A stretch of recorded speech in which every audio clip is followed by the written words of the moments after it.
What's goody? What's goody? It's your boy Maas from Maas Appeal.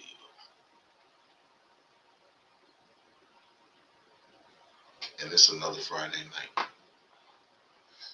So you already know what it is. This is the sex show where we talk about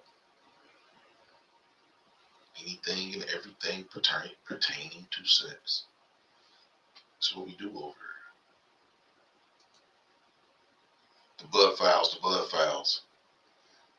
So yeah, tonight's conversation is going to be a good one. Last week's conversation started out as a conversation about strip clubs, male strippers, and porn. And it delved into something that I didn't visualize when I came up with that subject. So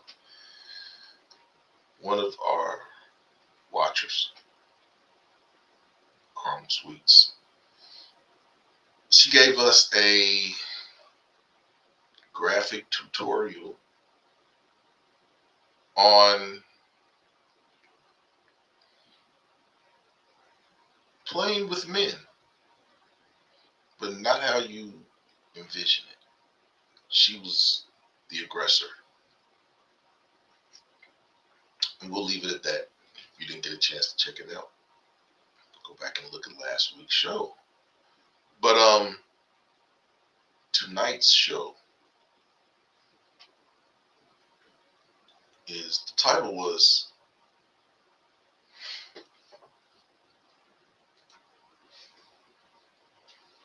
Sex for Me Is. And when I said sex for me, really I meant, you know, your first sexual experience. Do you remember it? Do you remember your first sexual experience? Was it a good one? Or was it something that, sex you had to grow into it? And when I came up with this topic, I had several discussions with different people. And it gave me a general idea, some people. But yeah. How was your first sexual experience? Was it something that just opened your mind to certain areas in your brain that hadn't been touched before? But what was your first sexual experience like? Did the gates of heaven open and you were in bliss? Man, was it awkward? Did you shoot up the club fast from anticipation? Ladies, what was your first sexual experience like? Men, was it early on in, preteen, teenager, over 18, or, did you wait till after 21 to have sex? Did you wait till marriage to have sex? But we're talking about your first sexual experience tonight. What's going on, Jeanette? How you doing tonight? Do you remember your first sexual experience?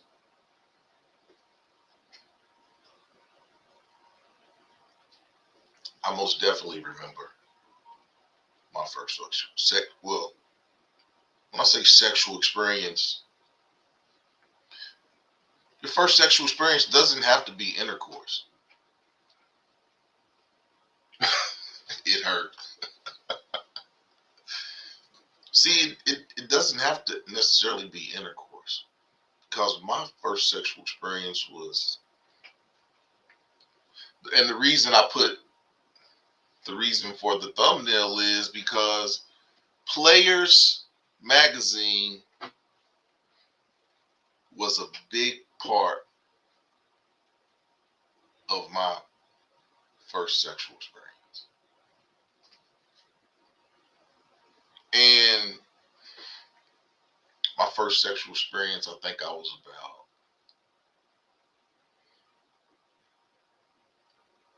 8, 8 or 9. I think more about 8. More about 8. But one of my uncles was staying at my grandmother's house. My grandmother had a big house.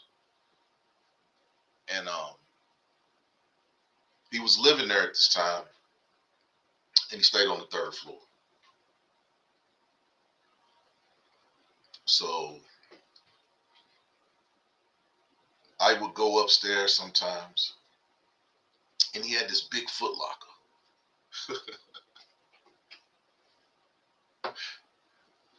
He had this big foot locker. And one day just happened to be, it wasn't closed, and there was like a magazine sticking out of it. And it wasn't the entire magazine that was sticking out. It was like a little more than the corner, but I could see like a lady's naked foot. So me, I'm curious.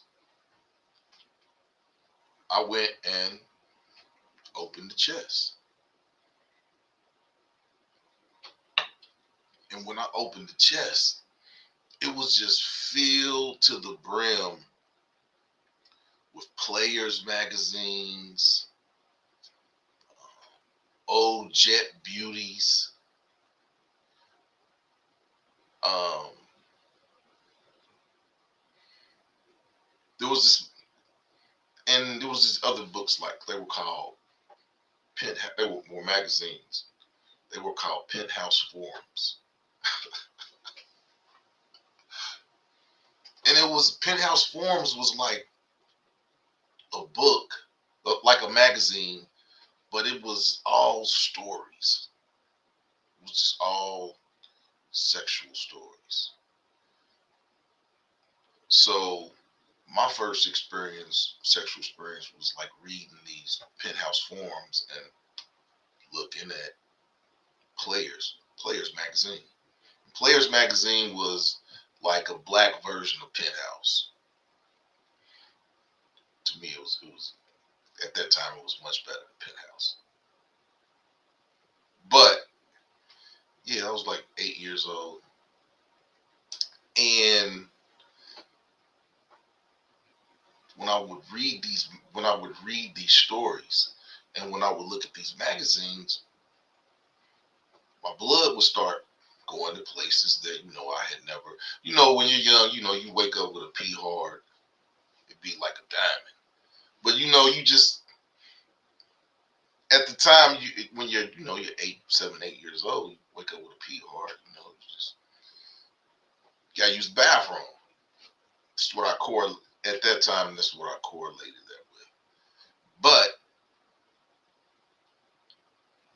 yeah, but even what I said, Players magazine, and I said Penthouse Forums. That was really the first like sexual books and stuff that you looked at. But even before that, um, J.C. Penney's, and it's about this. It's around that time. J.C. Penney's had this big, thick book called the Big Book. It would come out around Christmas time. The Big Book, J.C. Penney Big Book, Christmas. Yeah, I think it was called the Big Book. But they had like a 30-page section of just women's panties and undergarments, panties, bras, negligees, garter suits. That was J.C. Penney's big book. That was before even Penthouse Forums and Players magazines. The big book, because it had like 30 pages of just all types of women's. And I was, you see this stuff, and I'm like, wow. I'm looking at the toys, but I go look through other parts of the book, and you see these, and at that time, they would use real. I mean, the women would have on the whole garter suit. They don't do this no more, JC. Yeah, the big book came. Everybody wanted to look at the big book. My grandfather wanted to look at the big book. My dad, every man wanted to look at the J.C. Penney big book because it was kind of like soft porn. You look at the garter. I mean, these women have garter suits on with the pantyhose, and so that was like that intrigued. I would look at that stuff, and blood would rush. So from looking at the J.C. Penney big book during Christmas time, because that's when the big book came out, I found that big chest of Players magazines and Penthouse Forums. So reading these stories, I had a very, very vivid imagination. So reading these stories, I could visualize what I was reading. And some of the stuff that you read in this, it was crazy. Because it would basically they were illustrating verbally the art of fellatio and cunnilingus, and they would just talk about different positions and stuff that would get your heart rate, racing and things like that. So when I first got these books and doing these things, I hadn't progressed to explosion. I hadn't progressed to explosion yet. But I don't know what, but when I started looking at these books, and I had my first wet dream. And okay, slang term is wet dream, but it's called a nocturnal emission. And basically what a nocturnal emission is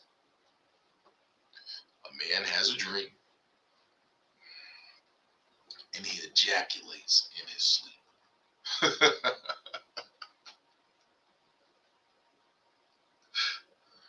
So after reading these Penthouse Forums and looking at Players magazines, my imagination was wild. It was wild because I could read these magazines, I could read these stories, and I could read these stories, and just my imagination mixed with what they were saying, it just gave my body overload. As well, looking at those magazines, it brought out a different side of me. I would be looking at my teachers. Everybody else is giving teachers apples. I'm looking at the teachers' apples. And for a brief time, all I did was think about sex. After that first nocturnal emission, waking up, I'm dreaming of, I'm 8 years old, and I'm dreaming about titties, and whatever the case, nothing happened, but whatever was gonna happen, I always woke up after the wet dream. when the wet dream, when the wet dream happened, it was you instantly wake up and oh, and it was funny because it wasn't like I told my mother. Oh, I just knew that I had a dream, and in that dream, I had a really really good feeling. And I woke up and the front of my pajamas was wet, so I had to change and whatever whatever. But that is my first sexual experience, and I can't say that it changed me, but I looked at the world totally different after reading these stories and looking at these pictures in these magazines. So, what was your first sexual experience? And like I said, it can be intercourse, maybe it's not intercourse, you know. And then back in those days, they had the Playboy channel. Okay, so it was like overload. It was like overload, and then as time went on, it went from my uncle having Players magazines and Penthouse forums and stuff to basically then like this is when VCRs came. So it progressed. It went from magazines to porn to tapes to VHS tapes. And my uncle, he wasn't there all the time, but he had a VCR upstairs. So my grandmother would be like, what's going on? You said you really like going up there with your uncle now, and you like, what is up? What is, I was like, oh, nothing, Grandma. I just go up there and you got a VCR. I can look at movies up there. She's like, oh, okay, okay. So on the third floor, my grandmother's like, she had tables.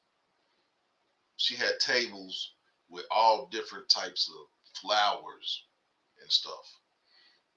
So on Saturdays, she would come up there and water her flowers.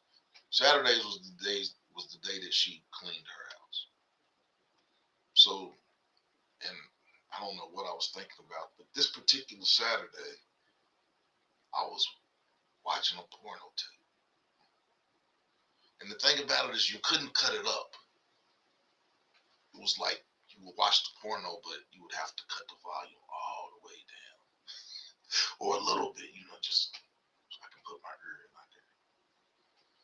But this particular Saturday, I didn't hear my grandmother. I think my great grandmother might have snuck up the steps, but she caught me watching this porno tape. She was like, "What kind of movie is that you're looking at?" She said, "Cut that mess out. You ain't supposed to be looking at your uncle's stuff." I was like, "Okay, Grandma." I was like, "Grandma, the tape was." I said, "I came up here to watch something else, and that tape was in there. I just pushed play, and that tape came on." She's like, "Get your ass downstairs." I knew it was. My girl's like, "I knew it was something." She's like, "I knew it was something that you was up here, and you didn't want to come downstairs." She's like, "I knew it was something." She's like, "I couldn't put my finger on it." She said, "Yeah, I caught you. Now take your ass downstairs." He said, "I'm gonna tell your uncle to put this mess up." So that is my story of my first sexual experience. And, think about that is, I don't share, every episode. I don't share something personally, but I want to let you all know that, as much information and stuff that you all give me, I got to give y'all something. So yeah, that was my what's now. Yeah, yeah. So who is going to talk about their first sexual experience. I mean, Jeanette said that it was painful. It hurt.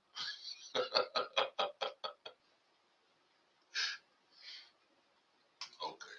She said, okay, since you put it that way, it was all right. My first crush. Okay, I mean, in your first crush, how would you? Why do you consider a crush your first sexual experience?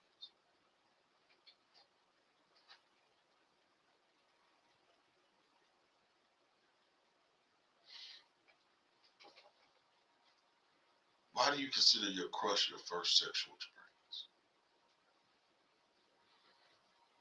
If it was non-sexual,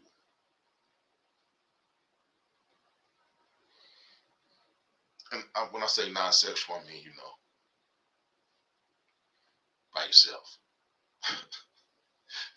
But see, I don't think girls would, I don't know. I had a lot of uncles. I had a bunch of uncles. My brother had four brothers and a sister. So I was always around my uncles, and my uncles always had some kind of magazines or, yeah, like I said, penthouse forums. So reading those magazines gave me a vivid imagination when it came to sex. And just by reading those magazines, I would find myself at an early age undressing women because I didn't read these penthouse forum stories and stuff, and it was wild. It was some of the stuff that I was reading in these magazines. It just opened my brain to things that maybe I shouldn't have been open to at that age. But I mean, once that box was open, it wasn't closing. It wasn't closing. But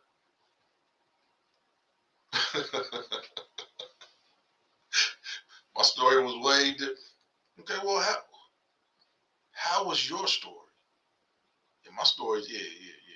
I stumbled on sex. I stumbled on.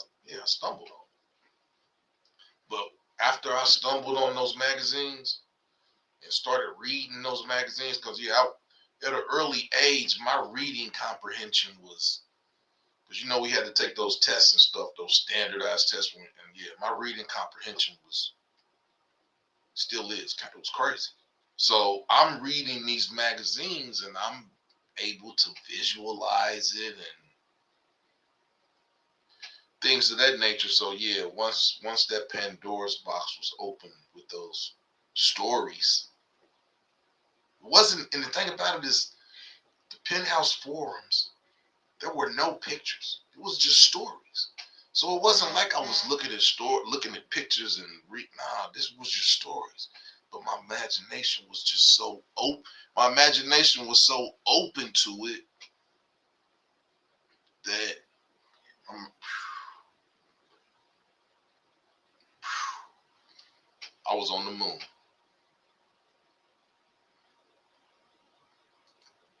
Okay, I guess I. Okay, there's nothing wrong with that. But when I say my first, I didn't have my first kiss till I was.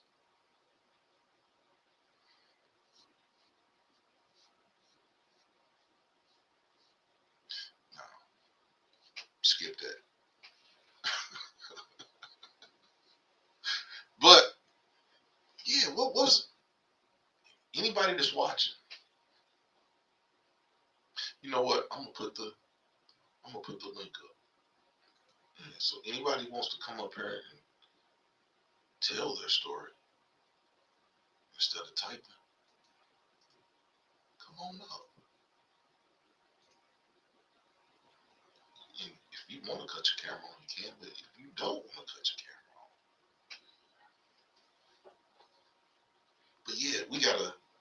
If you didn't get a chance to tune in last week, we got a candid glimpse into, and I could talk about anything, but yeah, we got a candid look into pegging. Carmel Sweets told us some crazy stories on people that she's met in her life, and some of the things that. She's done. It was wild. I'm not gonna really go into it, but yeah, go back and check out last week's show. Yeah, the numbers were moved. I think a lot of people were intrigued about Caramel's caramel, however you pronounce it, Sweets' story because the numbers. Yeah, people have been looking at that video all week.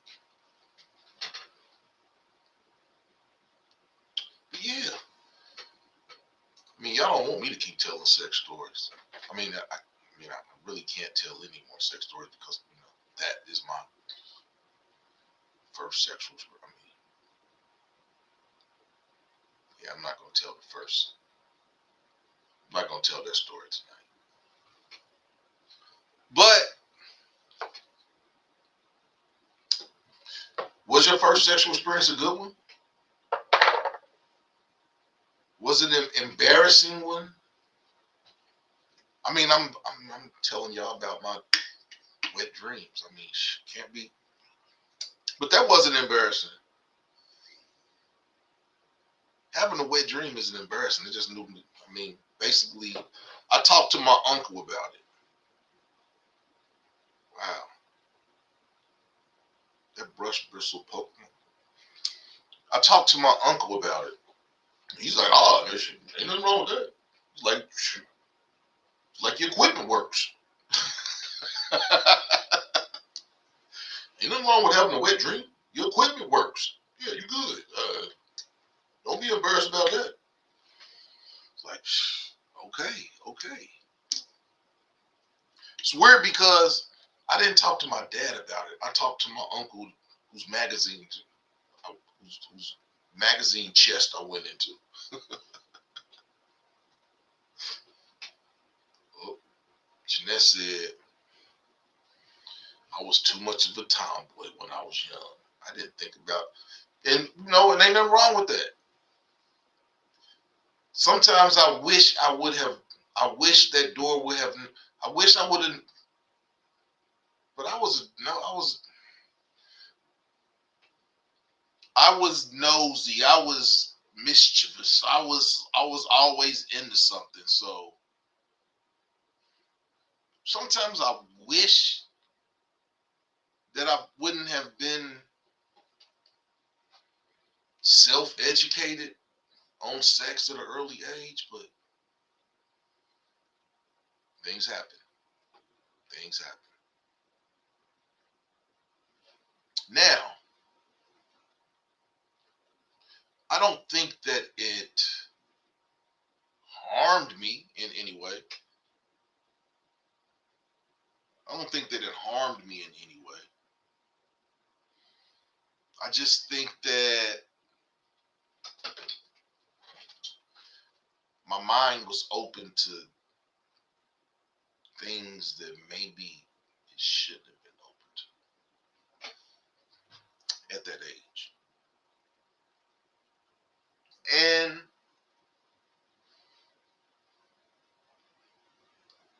up until, I will say this, I think that me being open and vivid to those stories put me on a more sexually matured trajectory than most boys my age at that time. Because as I grew into my teenage years, I always messed with older women.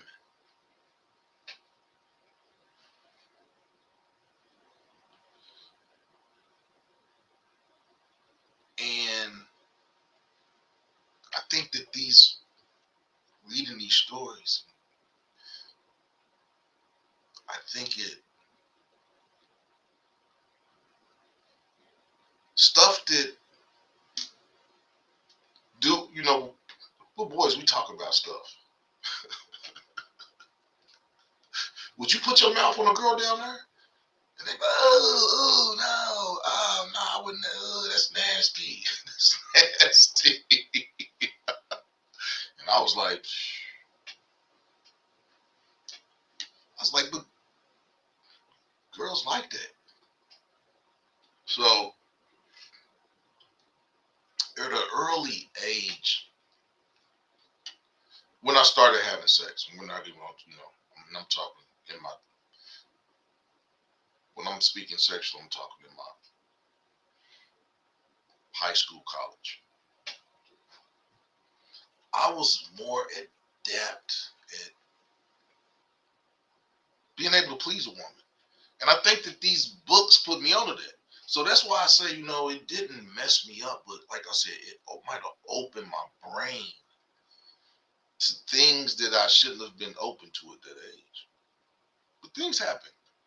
I mean, I'm not no worse for it. It didn't make me. Now, it may have made me into an overly sexual person. I can't say that. It may have made me into an overly sexual person by being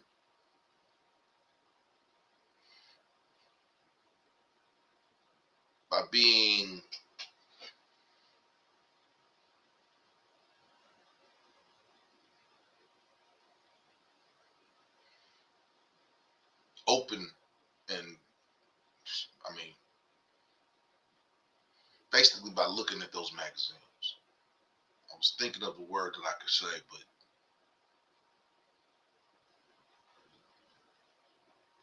I don't think it changed me. But yeah, at an early age, I was thinking about sex a whole lot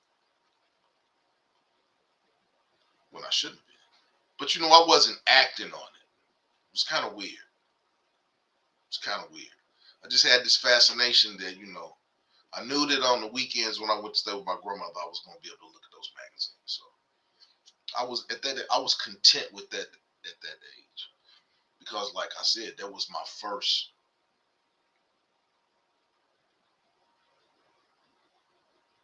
beginnings of my sexual education. We'll put it that way. But back to you all, because I don't want to keep, talking about myself. What was your first sexual experience? And I got a poll up. Nobody doesn't look like anyone is at. Nope. Did you enjoy your first sexual experience? No one has answered the poll. Hit the like button. Share this video out. Subscribe to the page. Yeah, answer the poll question for me. Did you enjoy your first sex? Now, I can say that I enjoyed reading those magazines. I enjoyed when I opened that my first sexual experience was enjoyable because I was looking at stuff that I wasn't supposed to be looking at. I was looking at stuff that made me feel good. So that was, I knew that it made me feel good because every Saturday, until my grandmother called me, I would look forward to it. Be like, I'm going over Granny's. I get to look at the magazines again tomorrow.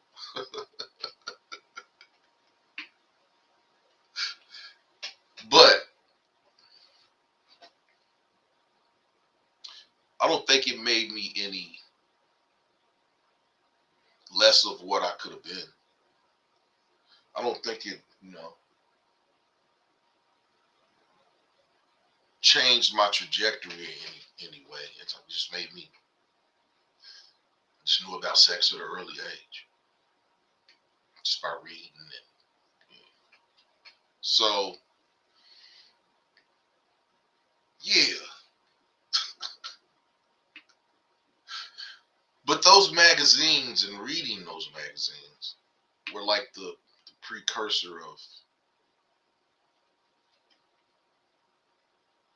me sexually. Because whereas a lot of dudes weren't, yeah, I was doing stuff to women that, a lot of dudes my age weren't doing to women. And I know that there was a direct correlation to me reading those penthouse forums and reading that stuff. And yeah, wild. Wild, wild, wild. Penthouse forums, shout out to you. because Penthouse Forums has some of the most descriptive writers, some of the best descriptive writers I've ever.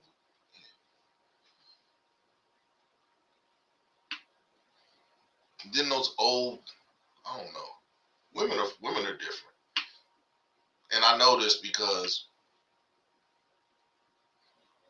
I was a voracious reader. I read everything.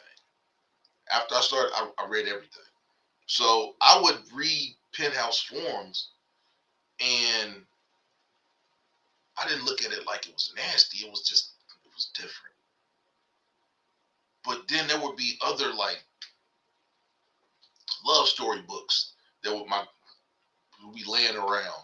You know, you look at it and some man's get the covers would be what would make you read it, because it would be some man grabbing a lady and her shirt is ripped off, but he's got his hands over her breast. He's got his hands over her breast, and you like she's yeah. So I saw the cover of a book like that, I would read it, and those books were geared for women, I would say. You know, there are men that read romance novels or whatever, but the writing and the descriptive of the physical contact in those books was way different than the Penthouse Forums that I was reading, sneaking into the bathroom with me. But the writing was totally different. And I'm telling you this because like I'm just giving you a further explanation of my first sexual experience. But yeah, those love, and my mother had some of those books too, and I would read those. But the writing, even though they were talking about the same things, the writing was totally different in the two. The descriptive nature of things, and you know, in those romance novels, you could deduce what was going on, but in those Penthouse Forums, it was just straight there. What you doing? But yeah, come on now. Come on now. Need some interaction. Tell me. Yeah, I mean, no one has answered the poll. Was your first sexual experience enjoyable?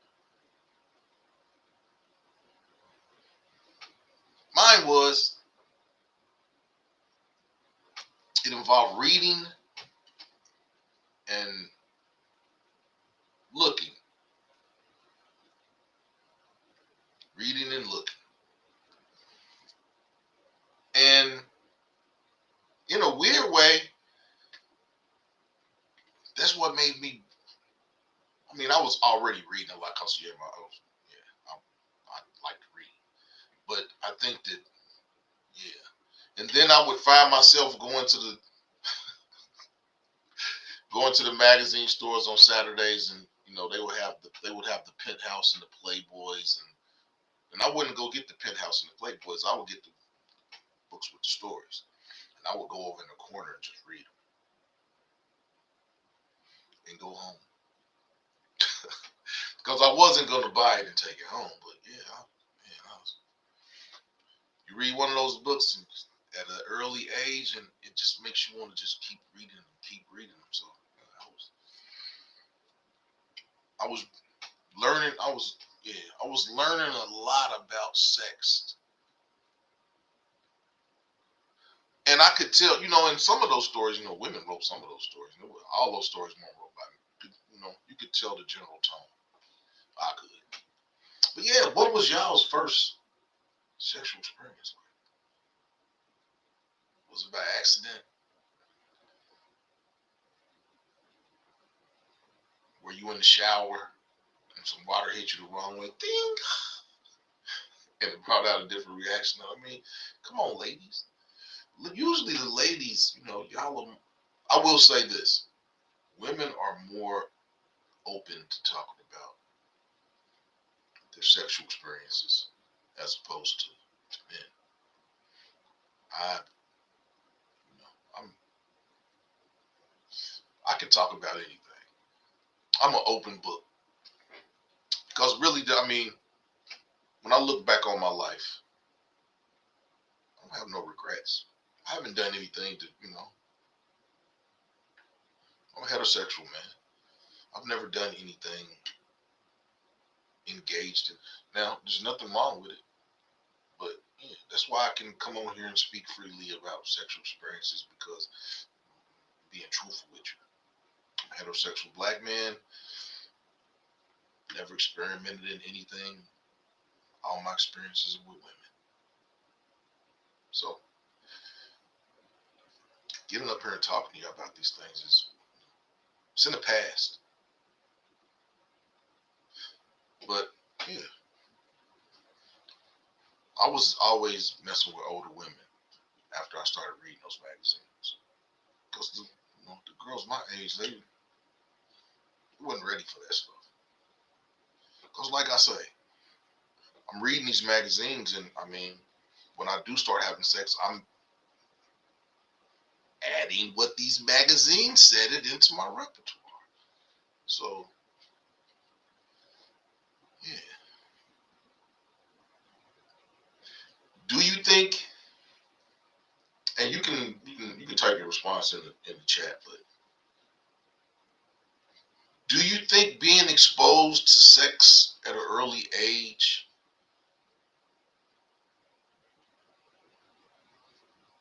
now we know that it can be bad for some people because you know we know this. A lot of people that are exposed to different things at an early age, they become deviants. They become deviants. Jude, what's going on, brother? Jude, was your first sexual experience enjoyable? It doesn't have to be intercourse. It can just be, was your first experience, pornos, magazines, players, penthouse, Playboy.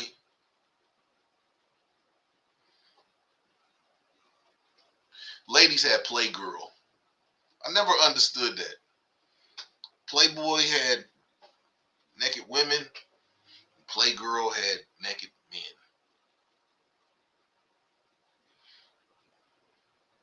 Backwards, but I guess.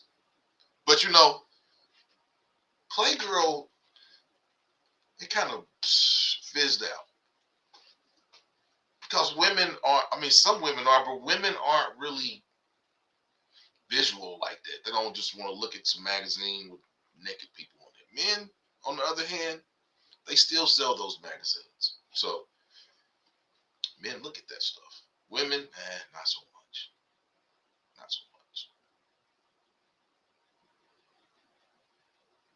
Exactly. And that's what I'm saying, Jude. That was exactly. Exactly. I really didn't know what was going on. My shit got rocked. And that's basically what transpired with me when I looked at those magazines. When I looked at those players. And then I would find myself every week the Jet came out, I had to see the Jet Beauty.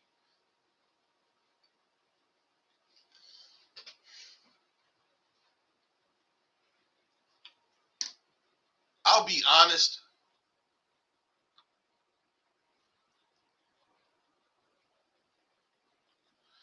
Looking at those magazines, I think it's a direct correlation into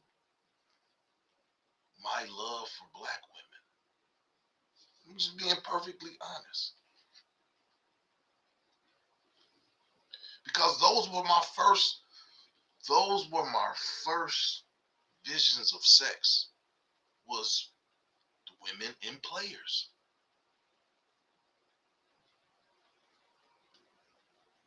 Penthouse came down the line, but in Playboy and stuff like that, but those was women was just like pencils. It's just straight up and down. Where the ladies that were in players had curves. They had curves. So I think that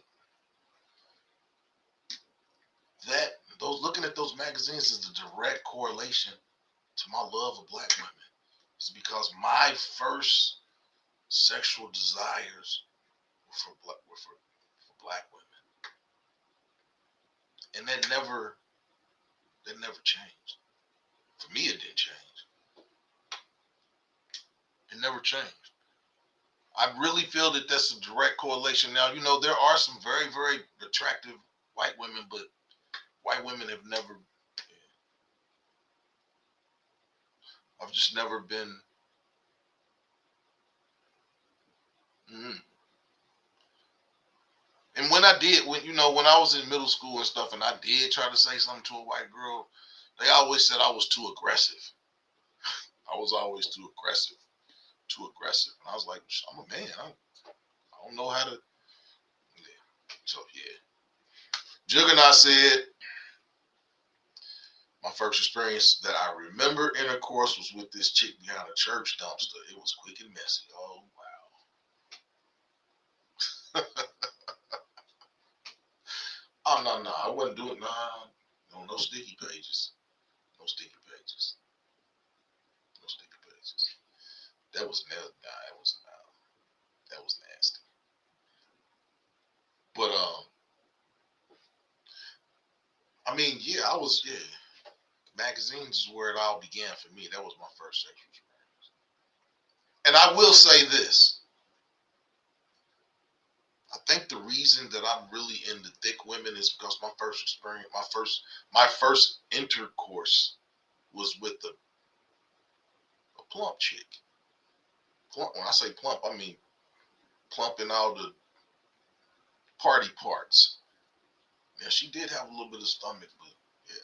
I know that it's a direct correlation into my love for thick women and women with big, because my first experience was with a big-breasted, big-butt woman. So I've always, it's what I'm attracted to. And I know that it's a direct correlation to, I don't know.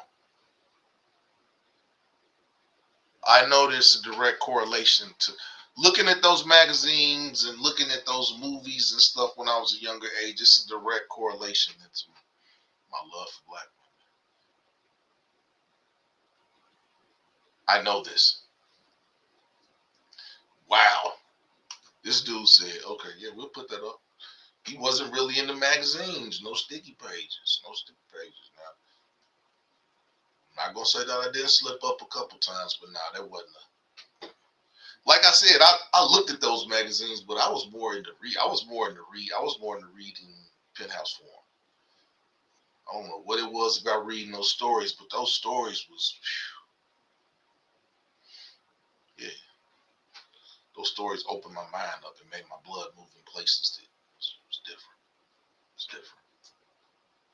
Skills. Skills said thick women a lot of fun. Yeah, but see, I got too much energy. I think that's another reason why I have too much energy. I have too much energy. That's why when I be seeing these commercials for Blue Chew and all that stuff, and they be advertising this stuff to young guys, I don't understand it. I do not what is it because a lot of these young people use hard drugs? But what is it? Why is it that all of these, because thing about it is when I can't even think of the name of it, the blue pills. I can't think of the name of it. But before they called them blue chews, there was a blue pill. Men, they would come into barbershops and give them away, and they would give them to older men. And you know, those blue pills, when they first came out, they were advertised to older men. Those blue pills were advertised for older men. They weren't advertised to younger guys. But now you look at these commercials and you look at this stuff, and blue chews and all these sex enhancement pills and honey packs and all that stuff.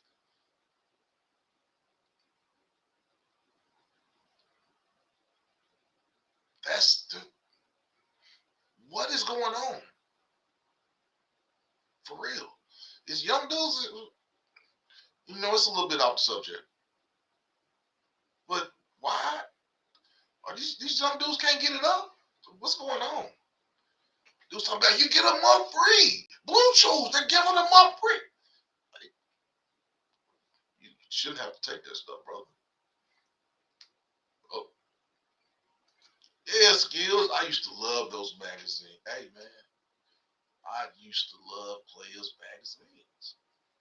Nothing like a good Players magazine. You know, Jane Kennedy would be, when the thing about it is Jane Kennedy would be on the cover. She was in penitentiary with Leon Isaac Kennedy. Yeah, I wasn't supposed to be looking at stuff like that because I think penitentiary was rated X. But my uncle had the tape, so I got Jane Kennedy. My first visions of a woman was Jane Kennedy, and she had brings back memories thinking about that. Jane Kennedy. But okay. Chocolate said, my first experience was being touched in my special spots and handled by a dude older than me. Didn't lose my virginity that night, but you got touched. It was wet.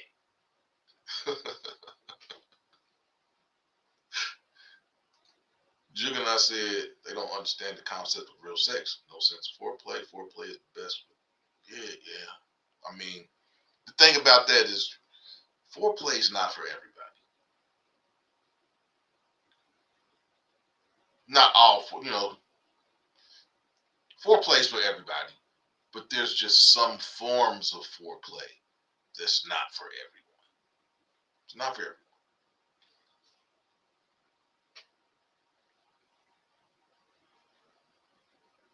Skill said, advertisement is only effective at knowledge. It is who is right. Hey man, it's who it's supposed to be for. But yeah, those. My first sexual experience was Players magazine, Penthouse forums. That's the first stuff. Oh yeah, and I know Skills and Juggernaut are gonna remember this. I know y'all remember the J.C. Penney Big Book, and they used to have a big 30-page section with the ladies in the lingerie and stuff. I used to,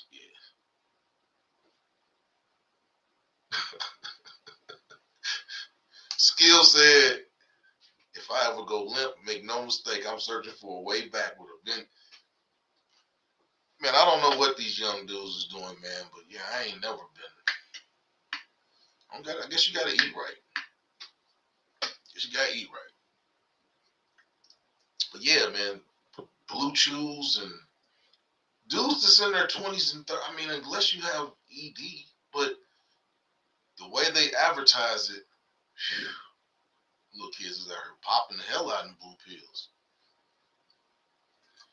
Exactly. Skills. The best foreplay is mental. Get the mental, you can have all the physical. And I'm gonna be honest with you. Reading those Penthouse forums, it really it made me slow down. It made me slow down in terms of foreplay is mental. The way you look at a woman, the way you can grab a woman, the way you correct, it's just, I don't know. Sex is an art. Sex is an art.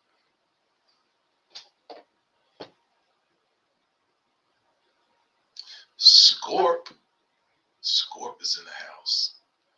But yeah, sex is an art. And people that don't treat sex like an art don't get the most out of it. Yeah, sex is an art. It's a canvas. Every time you have sex, it's a canvas. You don't never draw the same picture twice.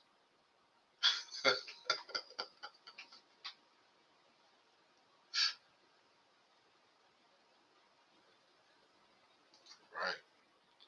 Crops are getting cloned. Eat right. Here's a little, eats a little different. Hey, Score, was your first sexual experience enjoyable? and it doesn't have to involve intercourse.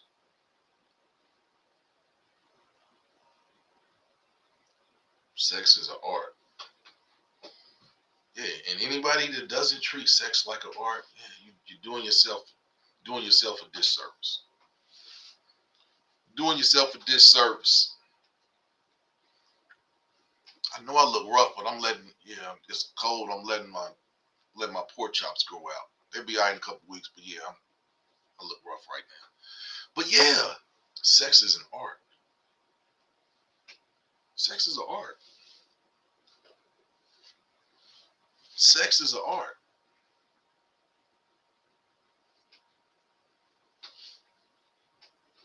A lady's body is a canvas.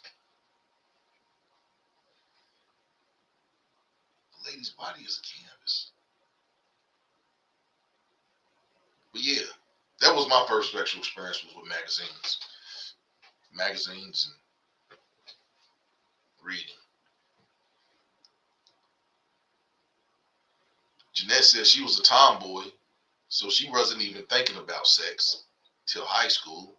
She was running around toting footballs and sliding into third base. She wasn't even worried about dudes. And then, yeah, Chocolate, her first sexual experience wasn't intercourse. Some dude put his hands to work. But yeah, foreplay is mental.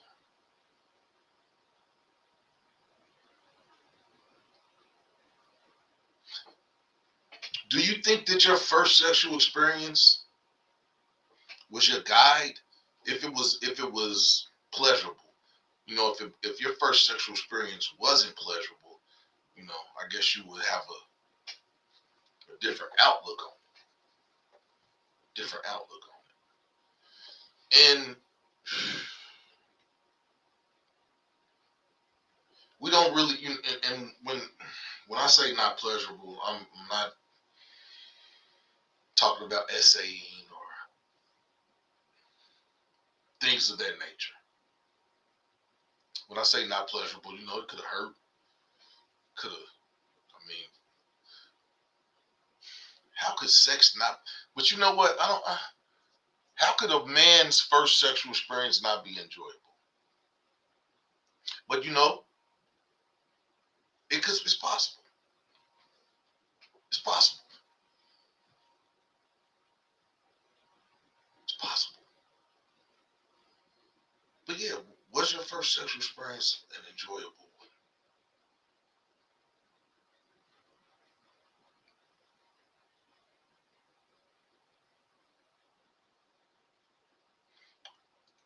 Scorp said she don't talk much sex. She just listens.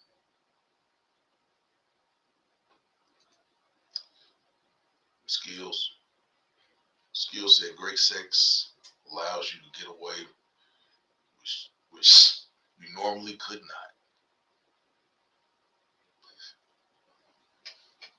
Like, yeah,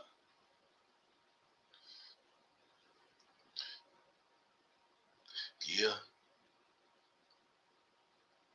That's why, that's why I was saying, it's hobosexual season. It's hobosexual season. Cause yeah, some women have said that the best sex they've had is from a man that didn't have no place to stay. Is that the truth, ladies? Is that the truth? It's the best sex you ever had from a man that didn't have no place to stay.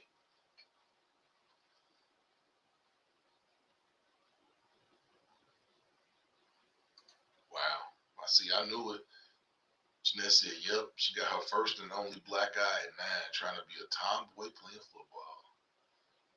Hit the like button. Hit the like button. Skill said his first experience, my first experience was not my guide.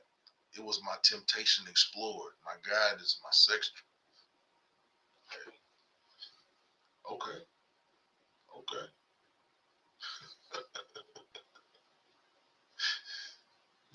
Score. Why you giving Jeanette a high five? Cause she got a black eye playing football. Scorp crazy. But yeah.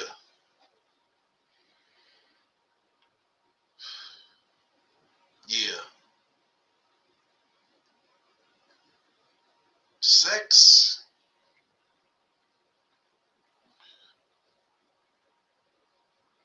Do you think that there's too much emphasis put on sex? Do we think that? I mean, we're gonna say yeah because all the music is sexual. All the people dance sexual. You go on Instagram, you go on Facebook, you go on X, you go on anything, and booty is going to come up on your page. And now with X, X is just like a porn site.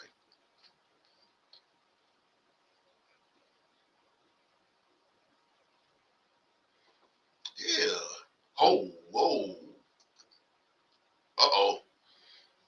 Juggernaut said everyone doesn't deserve good sex. Sometimes that will backfire on you showing out. Hey, yeah, yeah. Sometimes sometimes you wanna act a fool, and then sometimes, acting a fool can get a woman to act a fool. Yeah, you can't give everybody that. You can't get you can't put every woman in the huckabuck. You can't every woman you cannot put them in the huckabuck. Oh yeah. Yeah, we most definitely know that. Yep, see, like Scorp said, crazy like, yeah, exactly. And then Jeanette said, yep, good sex will have ladies. Yeah, yeah, yeah, we know that.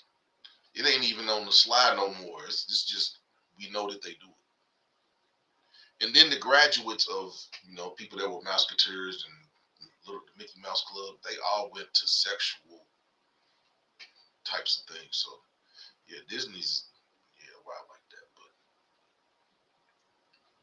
we're talking about first sexual experiences tonight. And, that's what we're talking about, but this is the sex show. We can talk about whatever because the topic is sex. The subtopic is your first experience, but we're always open to talking about something else sexual. Sex is a good thing. I like talking about sex. That's why I came up with this show because um, nobody on YouTube has a. I mean, you got dating shows, but sex. Why do dating when you can just talk about sex?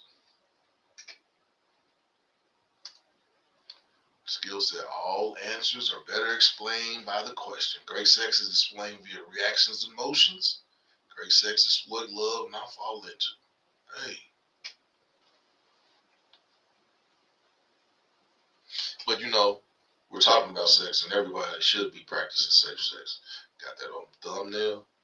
Everybody please practice safe sex. It's crazy out here right now. And I know y'all seen just the other day, Sexy Red's boyfriend went on a rampage and basically said she's out here giving people herpes.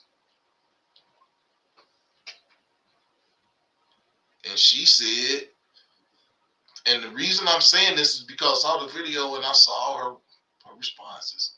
When he said, you out here giving people herpes?" Sexy Red said, "Everybody catches an STD. I don't give up. That ain't nobody you want your children to listen to their music." But yeah,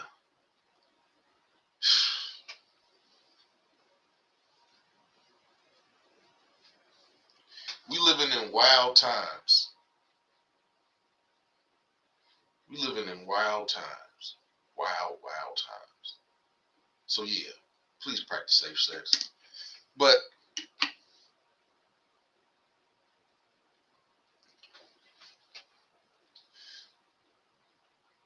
your first sexual experience. Who's Sexy Red is real nasty. Yeah, she's terrible. But my thing is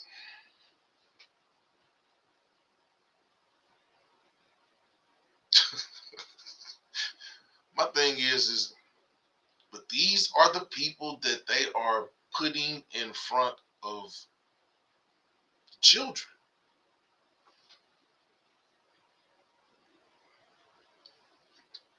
They thought, I mean, when Lil Kim first came out with the hardcore album cover, people was going crazy. They thought that was the ending of music and some of the stuff. But now you look at Lil Kim, Lil Kim was tame compared to what some of these little girls is out here doing now. I mean, it's just they don't. The internet is a drug. Social media is a drug, and a lot of people are, you know, have addictive tendencies when it comes to the internet and showing their bodies. But yeah, first sexual experience. Mine was enjoyable because it basically put my brain on another wavelength in terms of sex.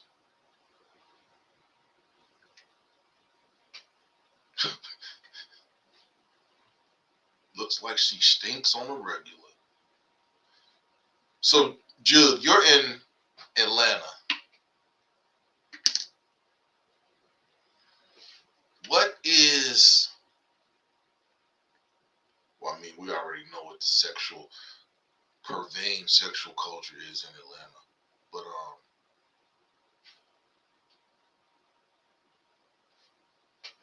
wow. See, here we go. Jeanette gonna say, yeah, it's right, Jude. Good sex will backfire because I did show off a little. See, ladies be showing off. Ladies be, I mean, I ain't gonna lie. I show off every time. If you're not, I mean, if you're not putting your all in the sex, you're wasting your time. And ladies, if your man just giving you one round, he's wasting your time. If you just get one round, if you're just getting one round a session, he's wasting your time. He's wasting your time. Brothers, you gotta have ammo. Brothers, you gotta have an ammo clip. And that ammo clip don't mean your gun barrel stay hard after you're done. No, we're not talking about that kind of stay ready. Eat right. Eat right. But yeah, you ladies out there getting a single pow, not getting treated right. But yeah, we're talking about sex as usual. And your first sexual experience. Was your first sexual experience a precursor to how sexual you are now? Was it a precursor? I can say that it was for me. And the reason I say that it was for me is because I was exposed at an early age. I was exposed to sex at an early age. Wow. I can't believe nobody has answered the poll. I'm going to change the poll. We're going to end this poll. We're going to end this poll with no votes.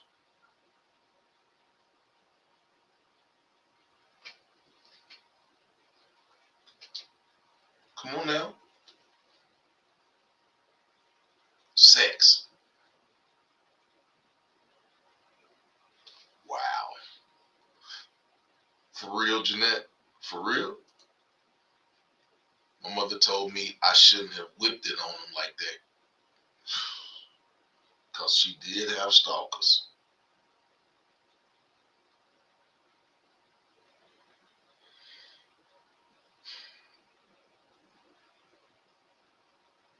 Ladies are funny. Ladies are funny.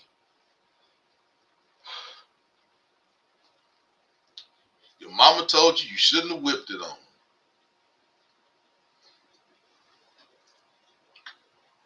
Well, my mama did catch me. My mother, well, she didn't catch me in the downstroke, but yeah, she caught a girl at the crib.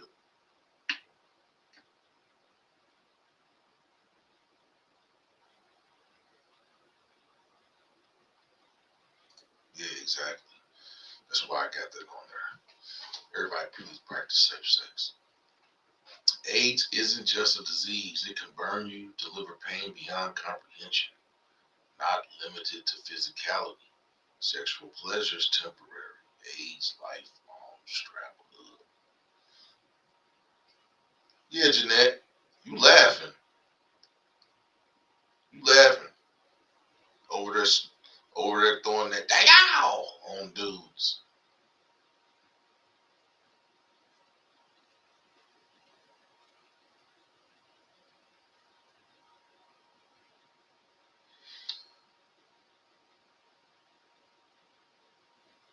I love going to Atlanta.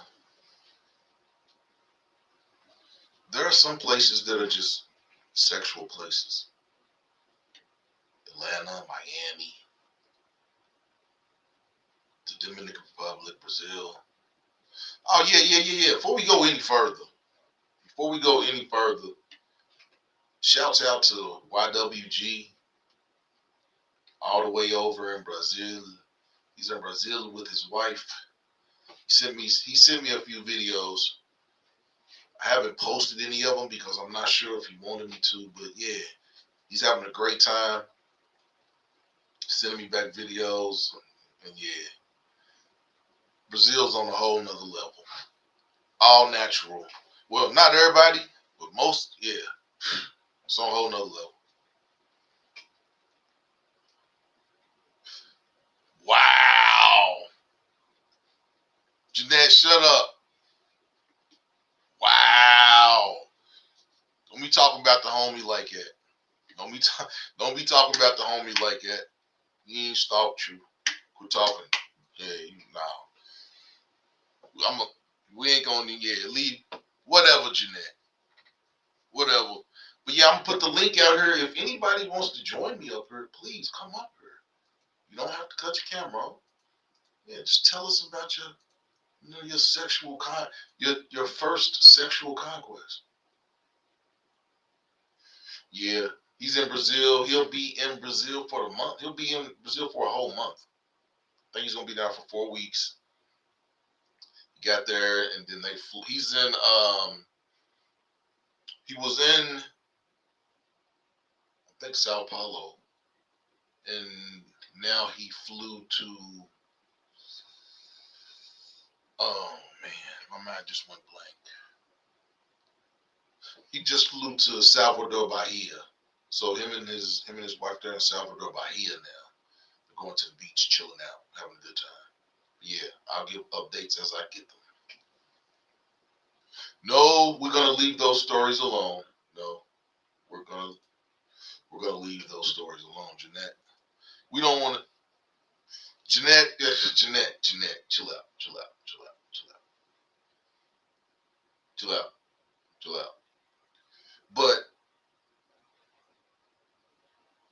your first sexual experience, was it the best? Was your first sexual experience the best? Does it still stand out now? Mine, it stands out, but not for a good reason.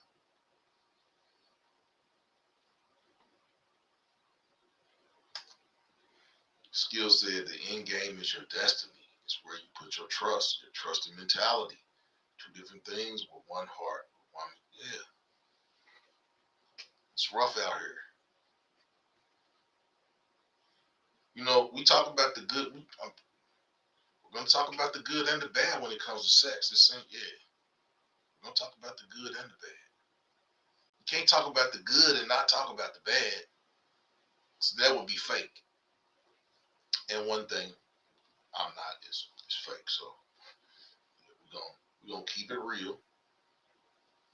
We're gonna keep it real. We're gonna talk about the good and the bad. And Yeah. Some things going on out here is fishy. Fishy. But yeah, we'll talk about that bad stuff another day. Still on the dick.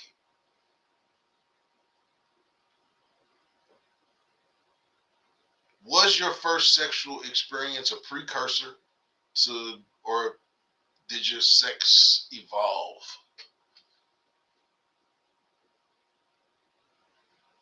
Did your sex, did your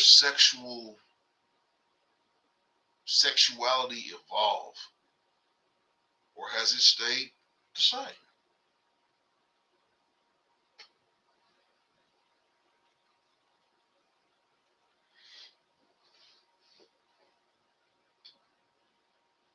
Wow, you're gonna have to explain that. You're gonna have to explain that. But for real, Jeanette said, but for real, my first sexual experience was scary and exciting at the same time. That sound like you. That sound like somebody shot up the club.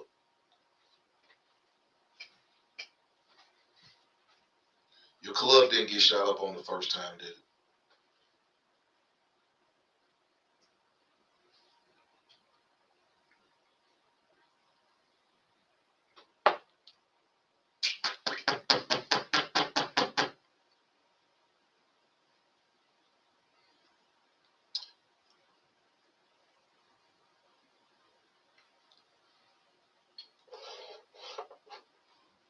Older women, yeah, cool. It's different. Yeah, the end game is your destiny, but the journey to your destiny is is the fun part. It's the exciting part.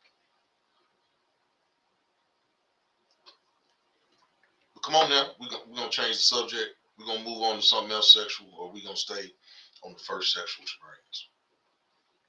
Now,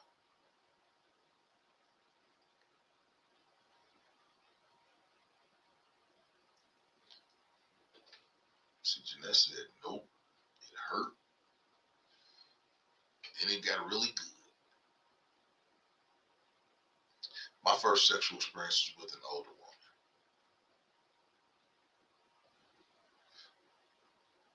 My first intercourse was with an older woman,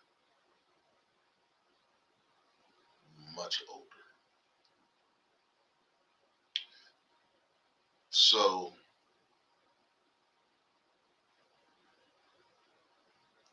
I got schooled in the art of love making by an older woman. So I can really say that my first time I had intercourse, it put me on the trajectory of where I'm at now because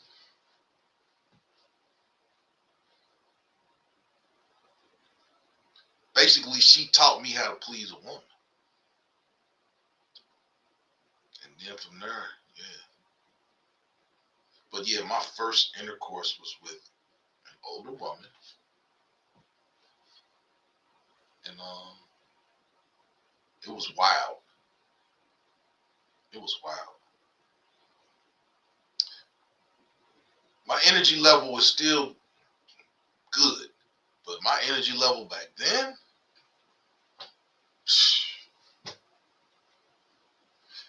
was on another, yeah. I'm still an Energizer Bunny, but back then, oh, golly, it was out of control. Explore your highest level of sexual pleasure. She might want to give you something you can't get rid of. It's fun with the right person. Crazy part, it's always a gamble. I hope it's not always a gamble because I don't like to bet. I don't like to bet. We're coming up on an hour and 30 minutes. It doesn't even seem like we've been talking for that long. This conversation has just been moving. But yeah, hit the like button, share the video out, subscribe to the page. I'm 24 subscribers away from 2,000.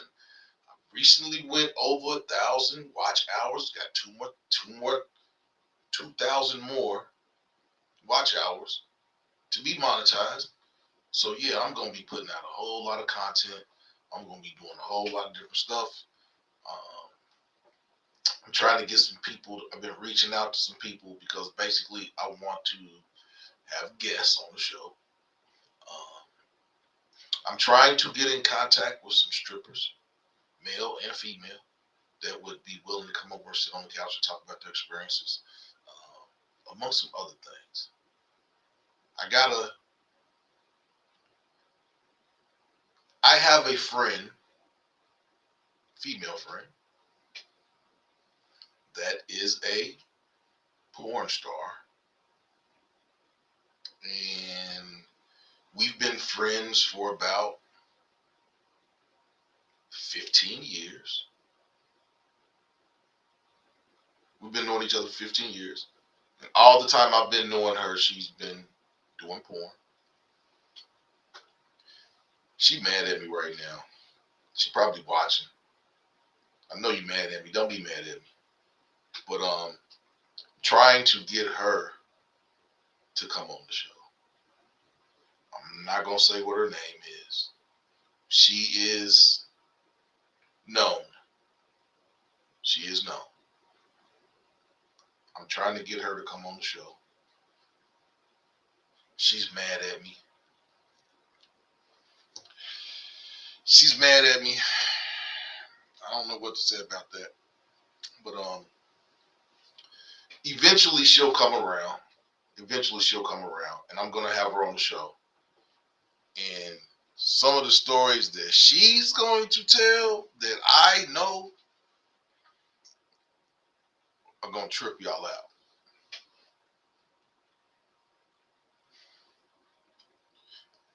If I talk to her this week, I'll ask her, can I give her information out on the show? And if I can give her information out, yeah. Fellas, y'all most definitely want to see the stuff that, yeah. Cool people. She supports, she just support those stars. And ain't nothing wrong with that. She my friend. We've been friends for 15 years, but yeah, she cusses me out every year. So I mean, I'm kind of used to it now. We don't. Yeah, she'll cuss me out. We won't talk for a couple months, and then we'll start talking again. She's mad at me. She'll be alright.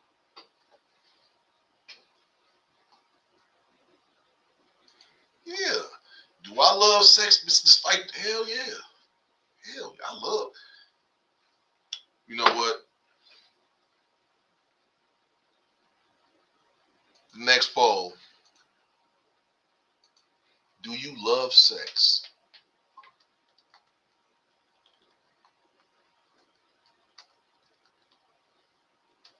Do you love sex? Yes or no? Can you have good sex and not be in love? Or does the best sex come with love? How explicit can we talk? We're grown. We're grown. This show has been designated as 18 and over by YouTube. Yeah, we're good. We can talk about whatever. Yeah. The first show I did, YouTube said that there was nothing wrong, but they said that the show has to be designated as 18 and over. So yeah, it's designated as 18 and over. We can talk about whatever.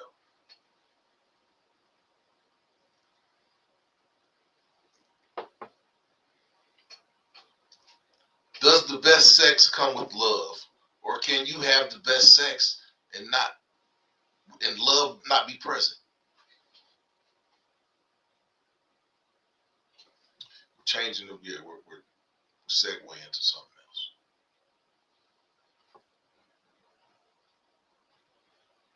Does the best sex come with love? Or is it a misnomer? And you can have the best sex without love.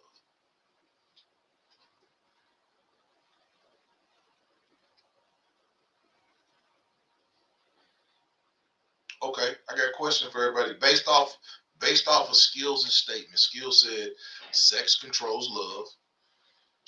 She who loves less holds the most power.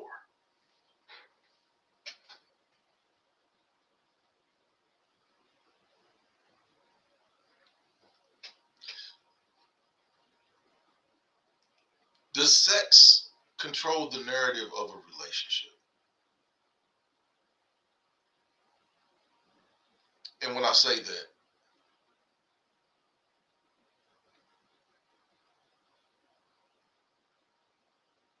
what I mean is,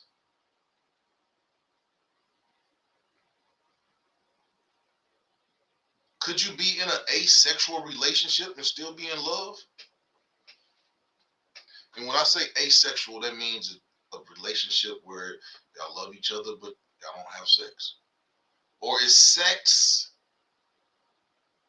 a necessity of any relationship? No, no. So you can't. Oh, so okay, Jeanette. So you're saying the best sex doesn't have to come with love. Okay, understood. Can good sex make you think you're in love?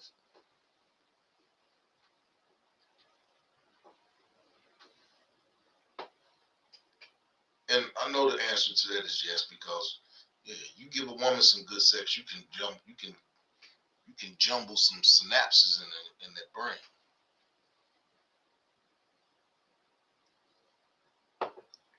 Okay.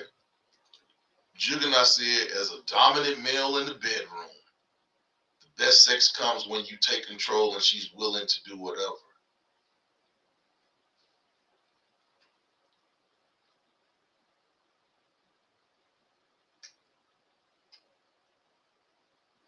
I've been with some women that I've been with some women that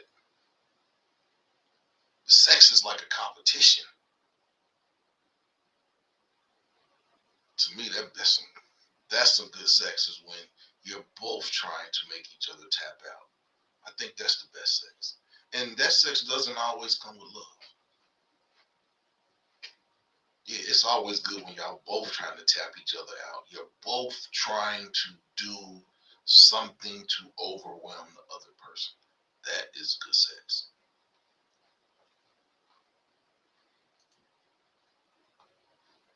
Jeanette said, yep, but someone can fall in love because of the good sex. You think it's in love or it's in lust? Fall in lust or fall in love? Is it fall in lust or is it love? Or does it they love your sex? Okay. Skill said the best sex created in love, not necessarily an everlasting one. In love is subject to possibly fall out of. Sex then become a bonding glue to something that will otherwise fall.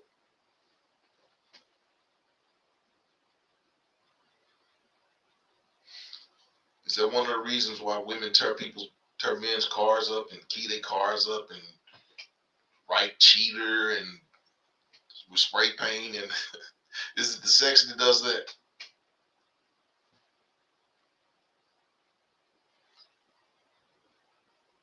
I think the best. I'll be honest. You can have very very good sex without love. You can have very very good sex with love, but I just think me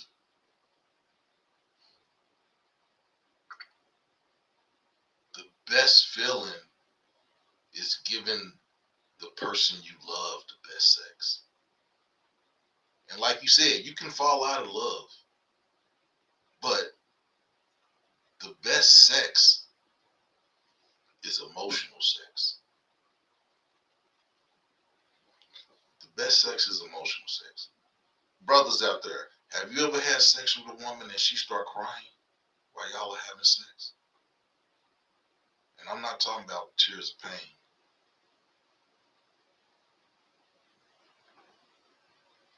Ladies, have you ever cried during sex?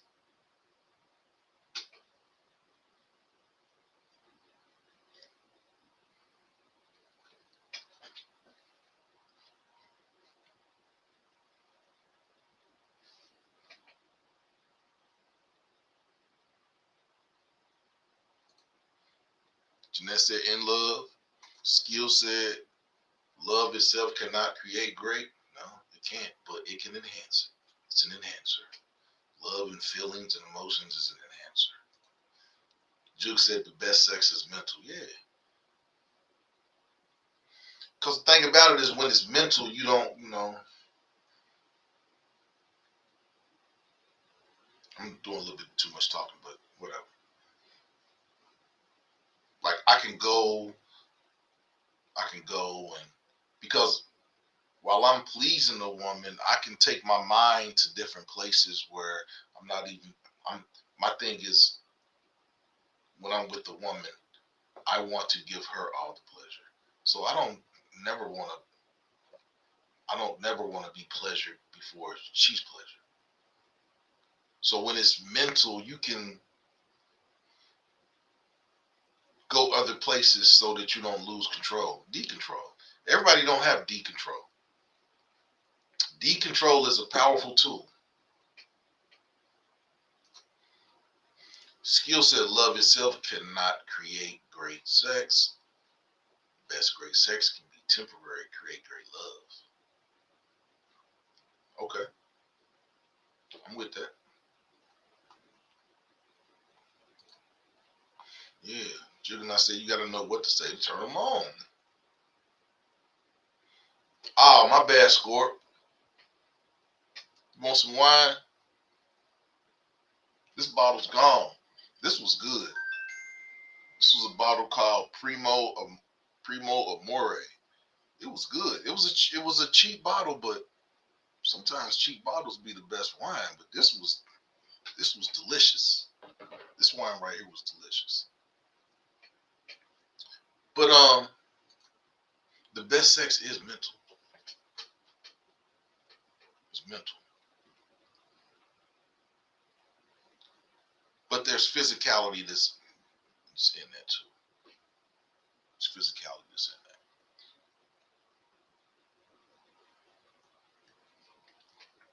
Chocolate said adult mutual understanding, physical attraction, some mental, and it's a go in some situations. Yeah, I'm not gonna lie.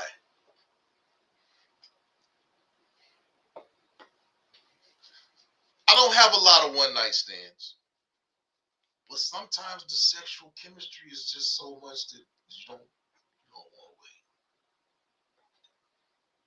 to wait. And I'm not one to. One of my longest relationships was with a woman that we had sex the first night we met. Sometimes it's just like that. I don't. Hey, we're not coming back. There are no do-overs. You don't have an extra man. You don't get an extra man in 10,000 days. It's not that type of situation. We aren't promised tomorrow. So I try to live every day to the fullest. Have I had a one night stand? Yeah. Have I had one night stands that have I had a one night stand that became a relationship? Yeah. Have I had one night stand that was a one night stand? Yeah. But you must live. You gotta live. Now, I'm on the pursuit to find one woman that I can, do 10,000 things to. But I mean, until I find that woman, I mean, should I chill? I don't think so.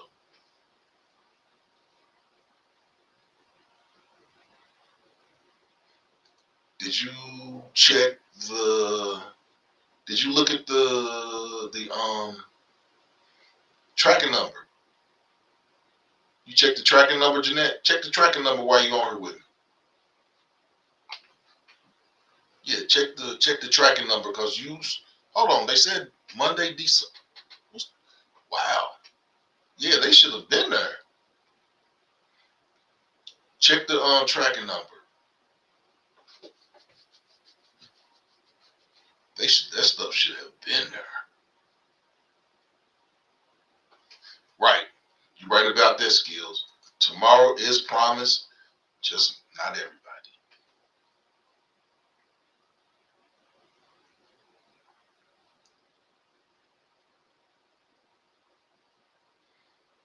But yeah. Now, one night stand with a prostitute, that's not a one night stand. That's pay for play. Somebody sent me a text message. Yeah, that's pay for play. That's not a one night stand. They didn't want to say it in the chat, so they texted to me. Is sex with a prostitute a one night stand? No, one night stands. You don't pay for one night stands. It's like a mutual,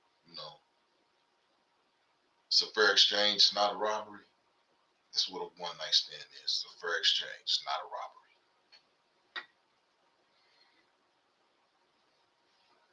But yeah.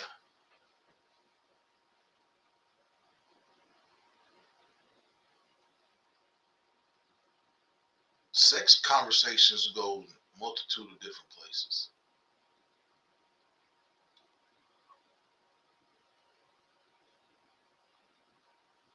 Everybody loves sex.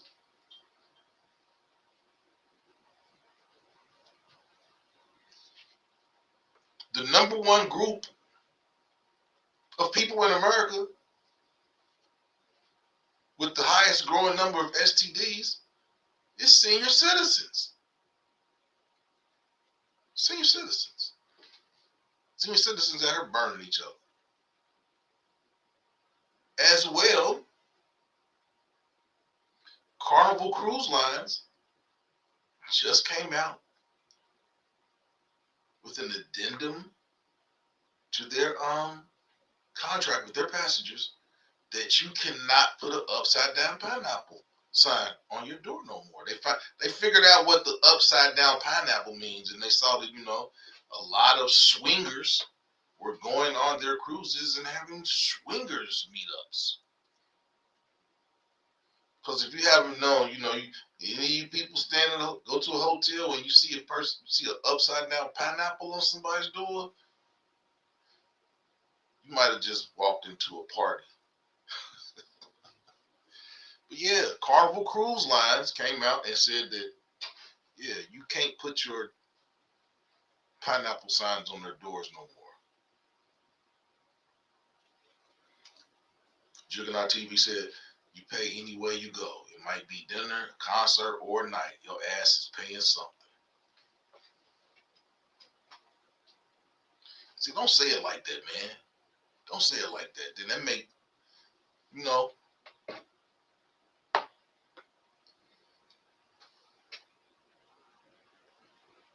we're already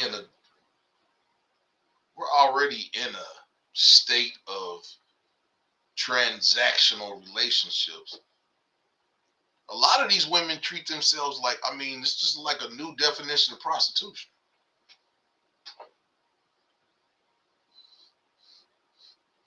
It's a new definition of prostitution.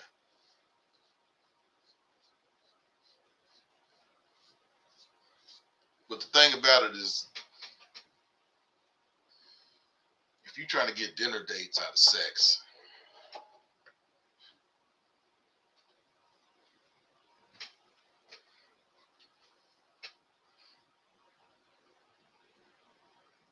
right?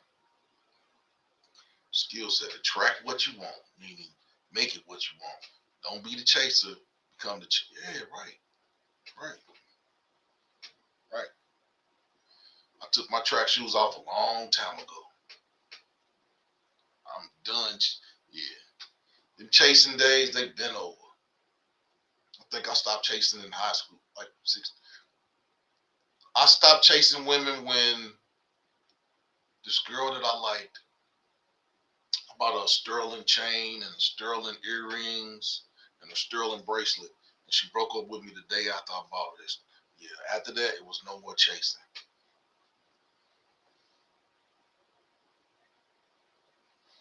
It was no more chasing after that. But yeah, sex is a very important part of life. And that's why I came up with this show, is because sex, to me, some people said it earlier, but to me, sex is the most important component to a relationship.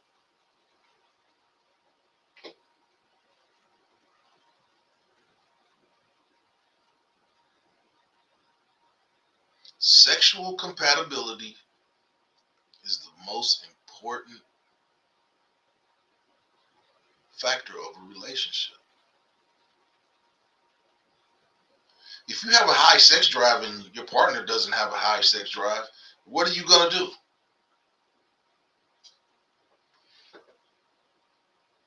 Curtail yourself? You know this ain't happening. People that like sex have sex. So women, men too. But if you're with a partner and you know they like sex and you're not giving them any sex, they're getting some sex. So you want to be with somebody that's equally yoked as you. If you want to have sex every day and the person you with probably don't only want to have sex on Fridays and Saturdays, is that going to work? Do you? Okay, next question.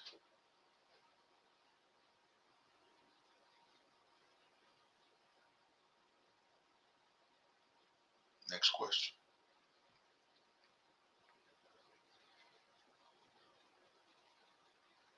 Do you believe that if you had a high sex drive, you could be in a relationship with someone that didn't have a high sex drive? Do you believe that, and that's a precursor to this question, is it a good thing to wait until you get married to have sex?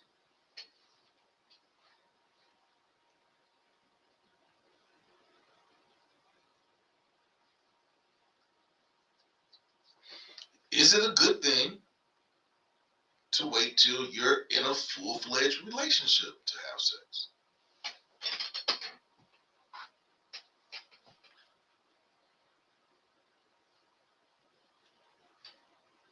And if you did wait until then,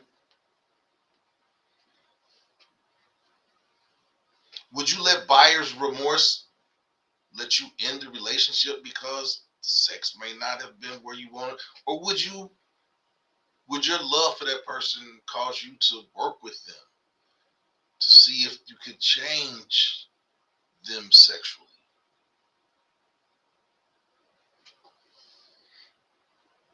Me, I don't think it's really expeditious to wait until you're in a relationship to have sex with someone. I think you should find out in the beginning before it gets serious if this person can please you in those ways. Because if that person can't please you in those ways, no matter how much you like them, you're gonna go out and explore. You just gotta be real with yourself.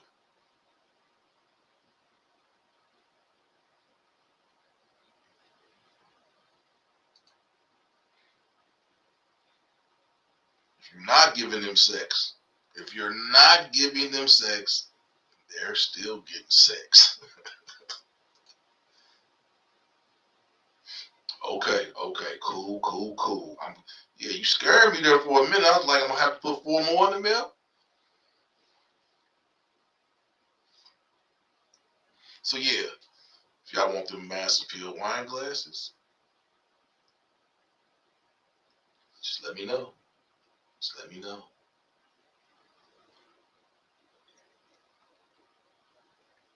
Exactly. Skill said no. Waiting will end in disaster. Juggernaut, Juggernaut said, if you're handling business in the relationship, you deserve to get sex when you want it.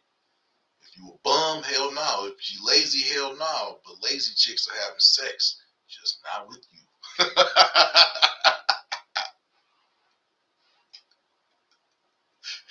Boy, you crazy. Okay,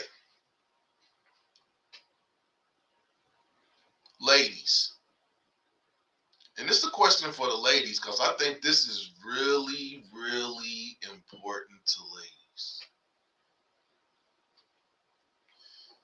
Is it a deal breaker if your man does not perform cunnilingus on you?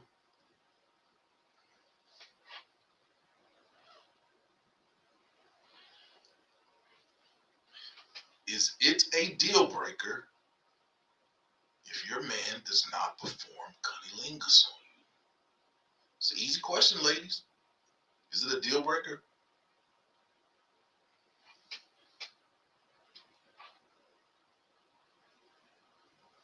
Men,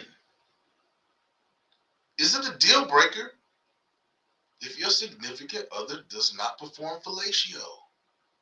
Is it a deal breaker?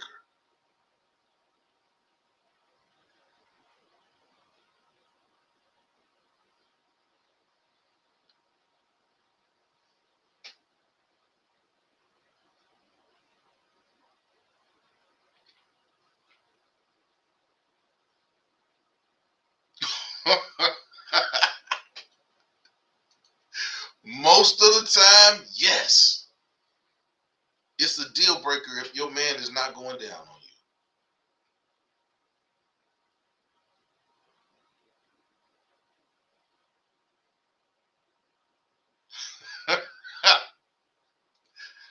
Hey, man,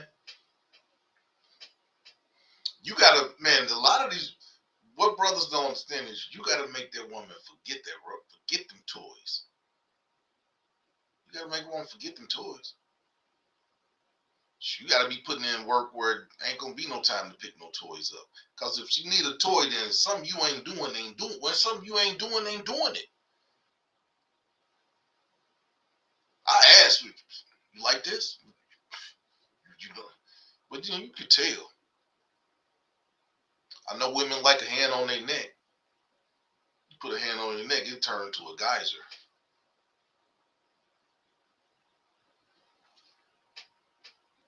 Okay. Juggernaut said, it's not a deal breaker if she don't give me head. I'm gonna get it somewhere else and still. Whoa, whoa. See, that's no.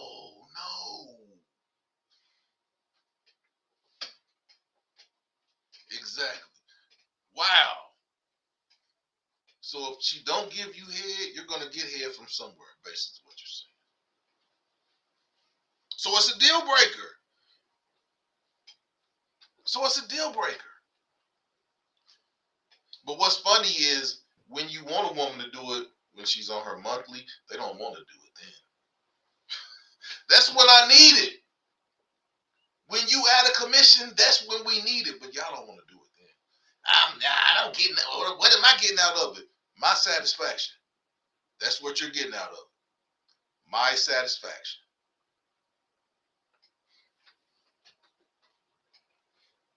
Exactly, chocolate.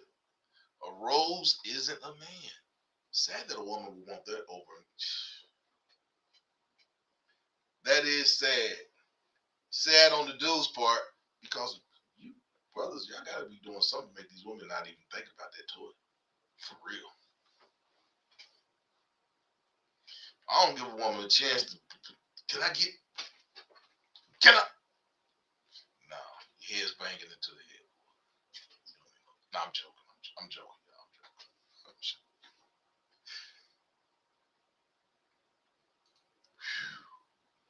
It's not a deal breaker when you realize good head can't cook. None of the ladies are answering. Chocolate said most of the time, yes, it's a requirement. So what would make it not a requirement, Chocolate? Most of the time, yes, it's a requirement in your relationships. What's going to make it not a requirement for your man to go down on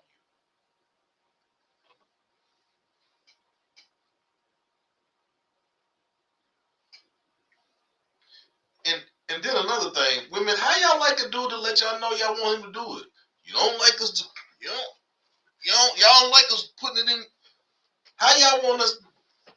Cause I mean, me personally, I don't like saying, "Babe, I want you suck it."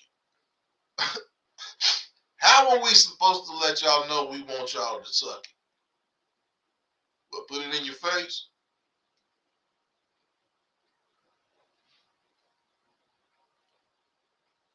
Oh, okay. She says sorry sex, especially when he hypes it like it's the truth. So just do him and never do him again.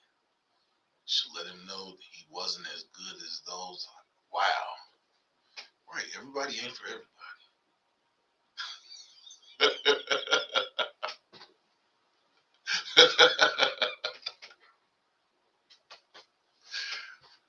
Y'all are wild. Yeah, I mean, how men supposed to let y'all know? Because women will just be like, eat it. Eat it.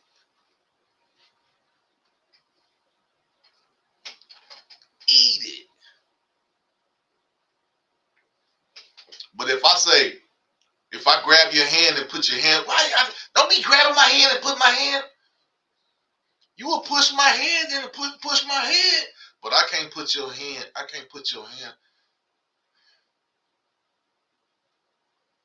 Ladies, y'all be funny. Don't put that thing in my face. How are we supposed to let y'all know we want y'all to do that? I'm asking. I'm trying to learn. Hey, girl. Hey. Y'all don't like your brother saying, get it hard for me. Oh, I don't never have to say that, but some brothers be like, get it hard for me. Ladies hate to hear that. I mean, what's the problem?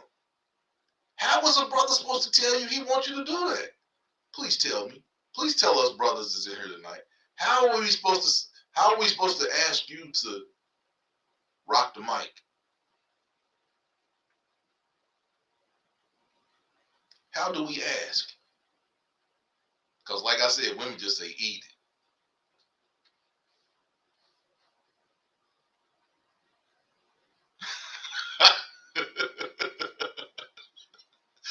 Charlotte said, don't deserve the same crap you serve to everyone else, so eat me like your last meal.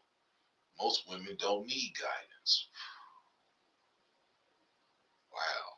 She said, eat her like it's your last, like you on death row, and this the last meal. That's how she want to get ate.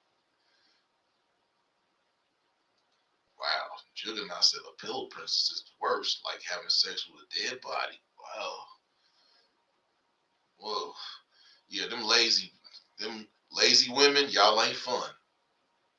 A lot of y'all ain't getting that call back because you was lazy in bed. Wow, I gotta go back to this. Chocolate said, eat her like it's your last meal. You won't come, that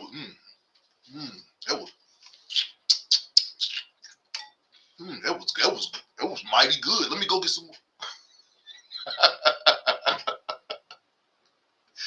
Dang, like the last meal, I'm tripping. I'm chocolate man. You say something wild every week.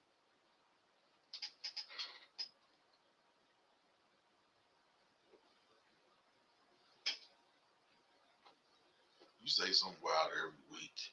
But yeah, ladies, y'all, no lady has answered that question yet, other than chocolate. Where the rest of you? Jeanette, where you? Jeanette, don't get quiet now. Is a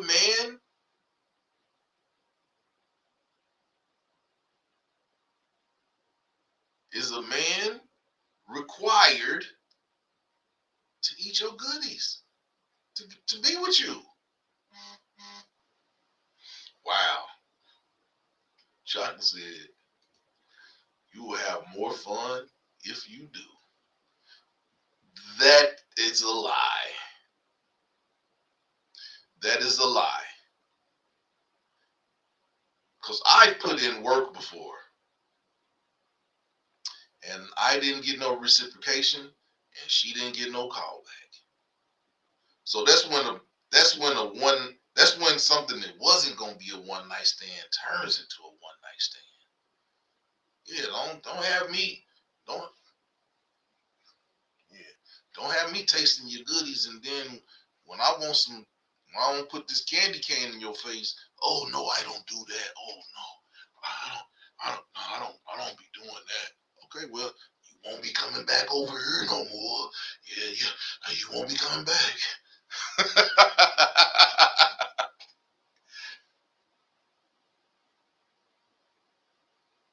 Wow.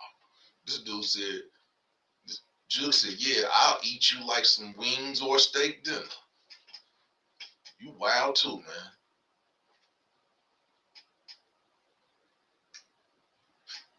You putting, hold on now. Hold on. What time, what, we coming up on 2 hours. It's almost 1 o'clock in the morning. And Jeanette, why are you putting a nightstand together at 12:57? Why are you putting the nightstand together at 12:57?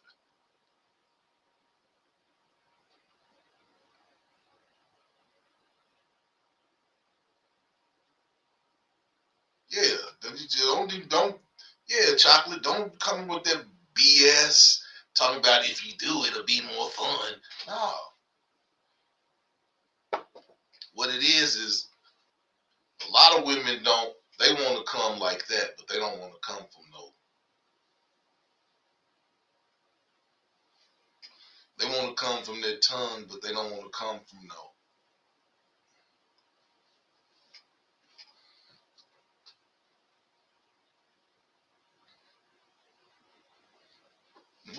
We got a lady in here putting a nightstand together at 1 o'clock in the morning. Where are the dudes in E-Town, Elizabethtown, Kentucky, Radcliffe, Kentucky? Why is Jeanette putting her own nightstand together? Here we go. Here we go. Here we go. Cause she her own woman. Okay. So Jeanette, is it a require? Okay, so now you don't got your wrench in your hand. Is it a requirement that a man must go down into your goodies? I didn't see it. Nope, I didn't see it. If you said something, I ain't see it. Jeanette, Jeanette, you just been laughing and saying little stuff. I didn't see it.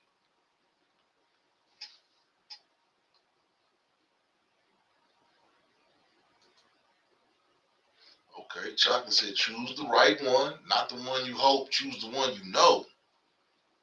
Okay, okay, okay, okay.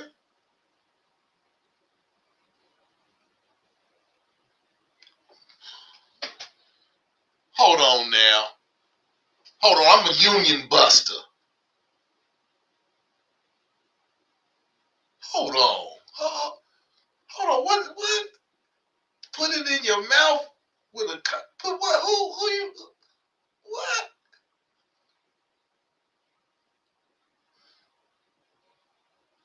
What? I don't, Chocolate, you lost me. I don't know what you're talking about. Jeanette said she on strike right now. What? Hey, we union. I'm gonna have to send a union buster down there.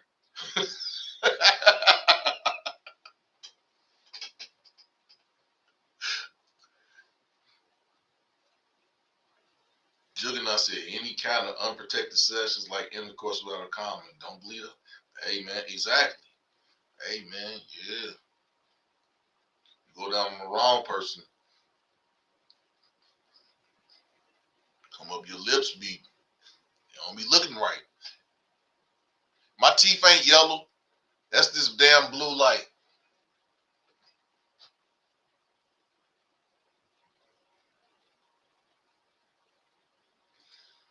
Jeanette said chocolate condoms taste chocolate. Oh, hold on. I thought she said chocolate condoms because she said chocolate. Condoms taste nasty. I gotta have flavor.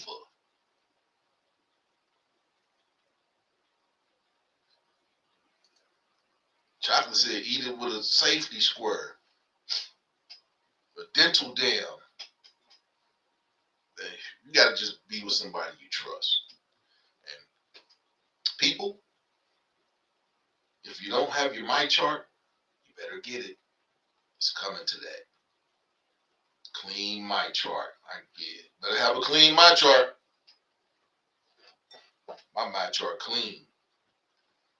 A whole lot of people, you tell them you got a my chart, they be like, what is that? It's your sexual history.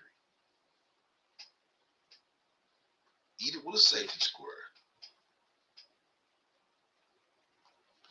Chocolates. Oh, hold on. Chocolate. She got chocolate a freak. She said they have some. They gotta have some with some flavors in that. Some good ones. You didn't taste them? Chocolate. Chocolate's a freak. Yeah, I'm a freak too. We all freaks. Wow. I didn't see it, Jeanette. I'm gonna go back up. Juggernaut said right chocolate. He said saran wrap does just saran wrap, man. You gonna put some grape jelly on it to have a little taste to it? Some grape jelly on that saran wrap? That just ain't the same. I'm gonna be honest. Eating a coochie with a dental dam, that ain't eating a coochie. That's like buying a big thing of. That's like buying a whole stock of bologna with the red bologna skin on top of it, and you trying to make a sandwich. Nah, hey, yeah, man. Like I said, you can't do it to everybody, but yeah. If worst comes to worst, and you just feel like you got to, yeah, put some saran wrap on it. But I don't know. If I gotta eat you with some saran wrap, I probably shouldn't eat you.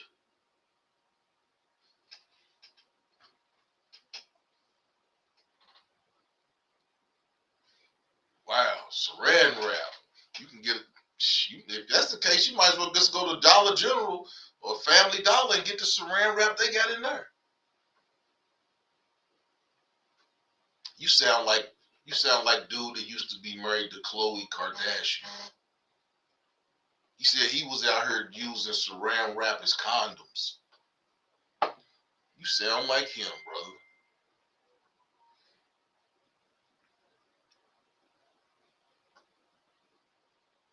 Okay. She said, right, Jug. And yeah, right, Jug. The cheap way. Y'all crazy. But yep, it is safe. Look at me, y'all. Look at me. But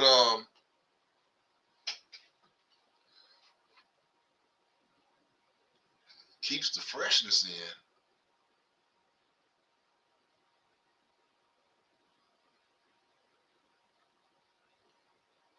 Hold on, keeps the freshness in. What? Putting saran wrap on the cho-cha keeps it fresh? That's news to me. That's news to me. We done went over 2 hours. Yeah, we're gonna keep going. I need watch hours. I need y'all to, participate. As long as we got participation, we're gonna keep the sex talk going. Cause it's booty call. Uh-oh. Now the talk can get nasty. It's booty call hours. It's 1:00. It's booty call time. It's booty call time. Who out there making booty calls? It's 1:00. It's 1:00, y'all.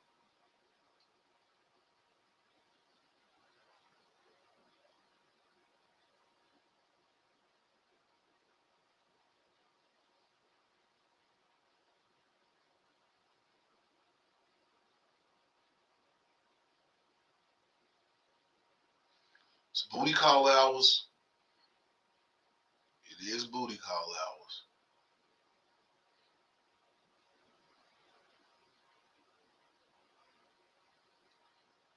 But I ain't got no booty. I'm lacking. Hold on. Jug said the most important thing is to know your partner. If they don't want exactly. Exactly. Cause I'll be like, you want me to pull my mind chart up? My whistle, my whistle clean. My whistle clean.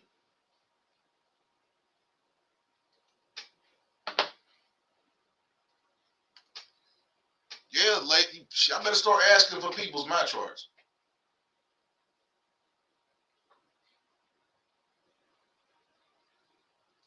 Wow. I look like I'm making a booty call now. I'm not going to end the show. I can't be making no booty call. I told you, people that ain't talking in the chat keep sending me messages.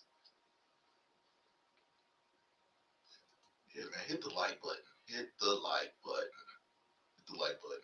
It is booty call hours. So, ladies, when you get that call at 1 o'clock in the morning, what y'all be thinking?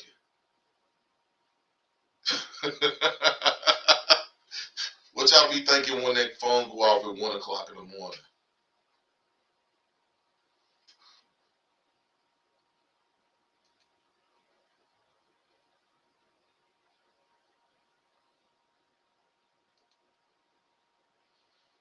Just letting y'all know, next week's show we talking about swingers.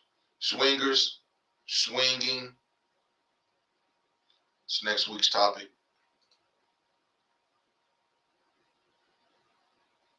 Next week we're talking about swingers and swinging. So, yeah, get ready for it. But we ain't done tonight. So, oh my God, this ships again. What's that? Chocolate, you be talking in riddles. You talking in riddles.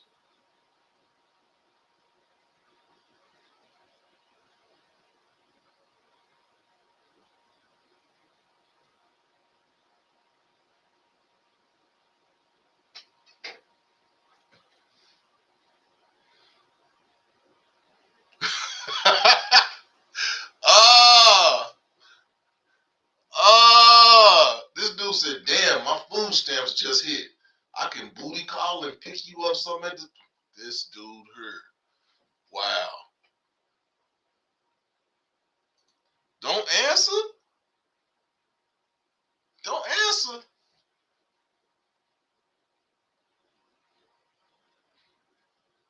I already answered the questions. Come on now. Come on now. My phone ain't. Oh, don't. So that's whatever. Ain't nobody hearing that. She said when they get that 1 o'clock in the morning call, don't answer. Whatever. Yeah, when the person calls at 1 o'clock in the morning, what y'all do? What y'all do? Y'all answer that bad boy. If it's the right person making that phone call, it might be the wrong person calling.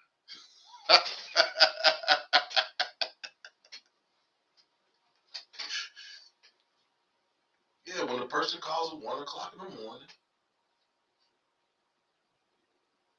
what y'all do?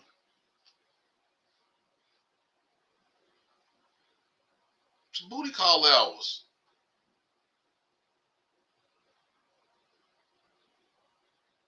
It's booty call hours.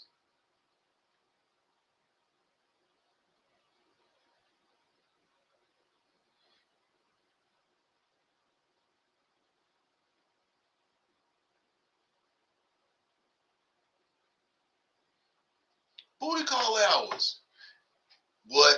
Wow. So you gonna chocolate? So you gonna answer the call, play with him? Wow, for the laughs and despair in their voice. Ladies, y'all be cruel. Y'all be cruel. You be like, yeah, come on, you better hurry up and get over here. And then you get over here and you go home and I fell asleep. Come back. Nah, I ain't coming back. Juggernaut said, ladies, what is the best night for a booty call? During the weekend or a weekday? Sometimes daytime. Hold on, I gotta give me another bottle of wine. I ain't going nowhere though. I'm still here.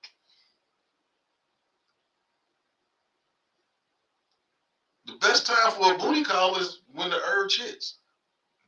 That's the best time for a booty call. For sure, for sure. Best time for a booty call.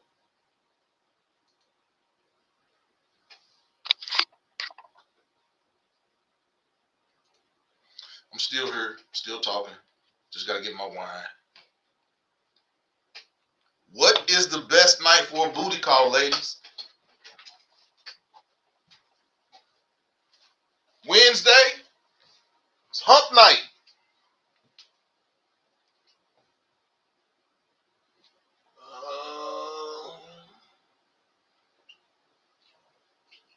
Nah, we don't want no more wine.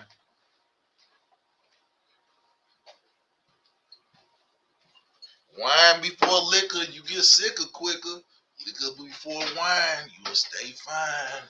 But we're going to do it backwards tonight. What is the best night? No, come on now. We need some, come on, ladies. Come on, ladies. Kim K, Chocolate, Jeanette,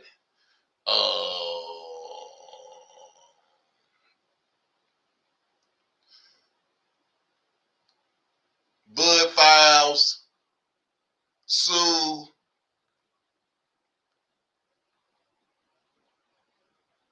Even if y'all got husbands, y'all married, what's the best night for a booty call?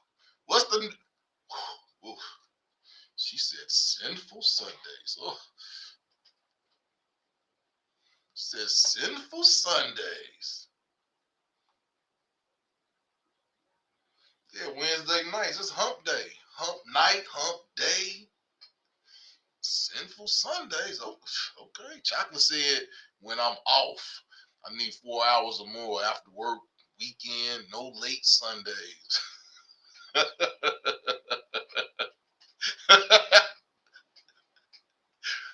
Oh, man. So is it liquor before wine? Liquor before wine, you're fine. Wine before liquor, you get sicker quicker. But I got steel stomach. I ain't getting sick. Wow. So the best night, okay. Kim says sinful Sundays, and Chocolate said any day but Sundays. But if you hit her, she need 4 hours of work. I mean, yeah, Chocolate, you was kind of the person that put the battery in my back for the show that day that you said when you want to do to make you come 30 times in one session. 30 times in one session? Like, man, I think dude's back might be thrown out if you do that. 30 times in one session?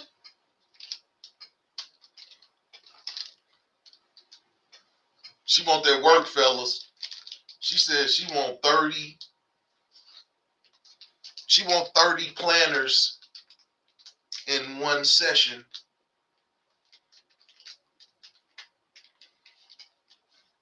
And then Jeanette gonna say, welcome Wednesdays. Ooh, welcome Wednesdays. Okay, so we got the best night for a booty call is Wednesdays, Sundays, early Sunday, not late Sunday. And anytime somebody's off, but you got to give 4 hours of work. Chocolate, the way you be talking, you might be choking, dude. It might be mutual choking going on in the bed.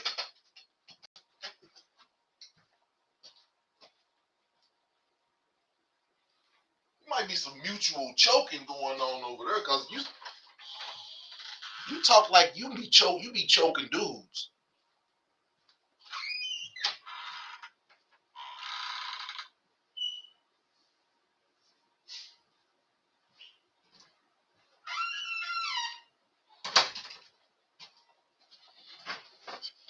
Let me find Chocolate. Let me find out you be choking men. You be choking them while you want Yeah, you know them ladies that be on top and they be choking you.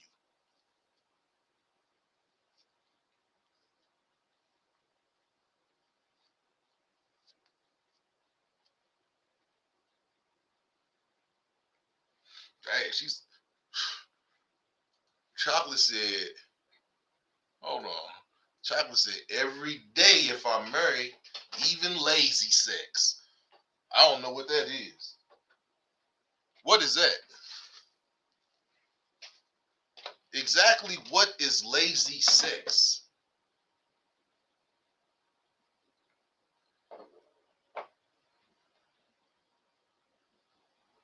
Yeah, I knew. You ain't got to tell me, Chocolate. I just listen to. I just listen to what you. I read what you type, and I know. Yeah, you dominant. You one of them dominant ladies. You be choking dudes in the bed. Come here, come here. Put my hand around your neck, boy. That's Chocolate. Wow. And she said maybe sometime. So I don't never choke. I don't never choke a girl the first time I'm with them. I don't never choke them the first time. Once they get comfortable, then I start gripping.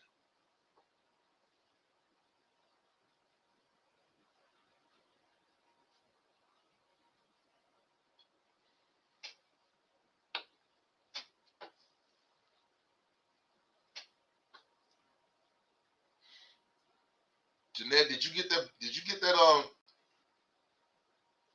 nightstand put together? If you still putting the nightstand together at 1 o'clock in the morning, you might need to come out straight.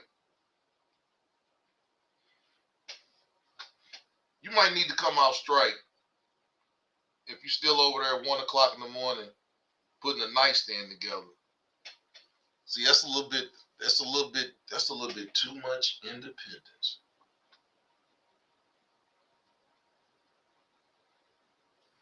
It's a little bit too much independence. You need somebody.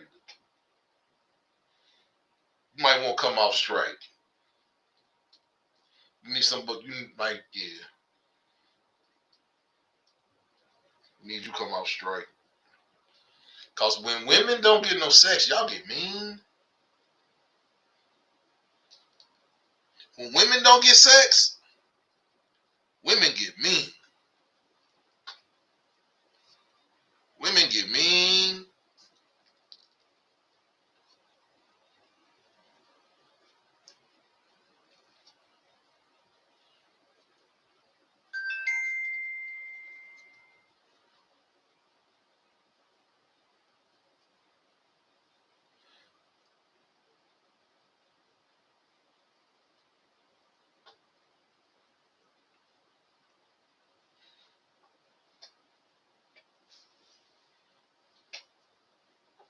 Booty call hour. It's booty call time. Everybody make. I think that's the reason ain't no. It's not too many comments now because everybody's. Ah, okay, okay, okay. You still need to come out strike though. Kill that.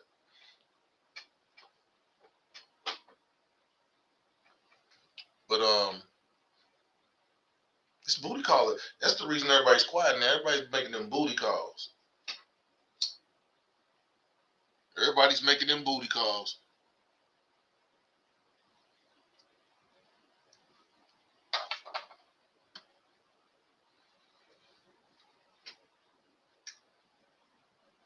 Wow. I love dating a masochist. Ooh wee.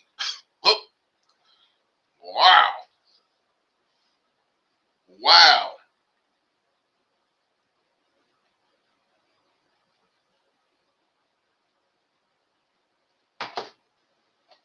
Wow.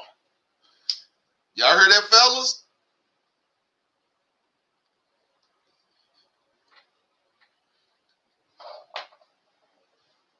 She like a little S&M.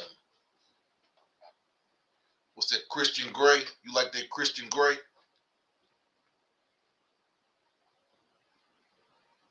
Whoa. Jeanette said, it seems like I'm more happier when I don't have sex. But I know whoever get it gonna be happy at the. What the hell? It seems like she's more happier when she don't have sex. But I know whoever get it gonna be happy as hell. What the hell? What does that mean? What does that mean, Jeanette? What the hell?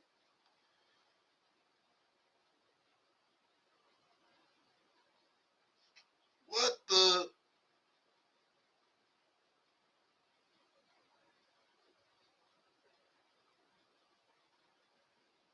wow?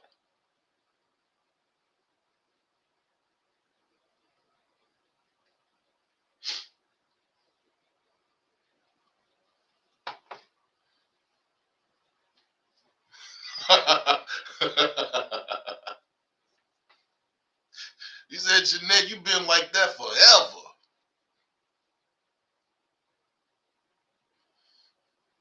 Boy, y'all, boy. Yeah, it's booty call hours. Booty call time. And I ain't talking about that corny movie with Jamie Foxx. That was a corny. That was the worst. That wasn't even funny. I could have made it. Yeah, I could come up with some better booty call stories than that.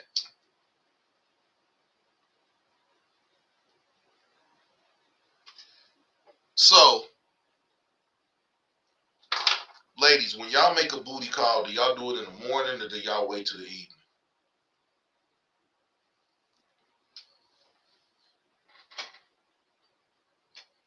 Do y'all like to put an appointment in?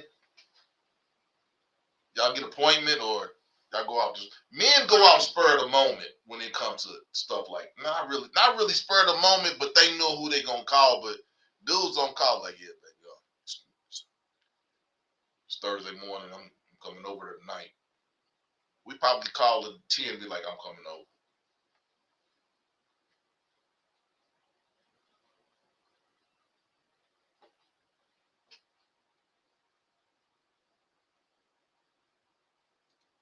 Wow. Jug says she holding on to that thing like layaway. Wow. I don't even think you can get layaway no more. But you can get some layaway coochie though.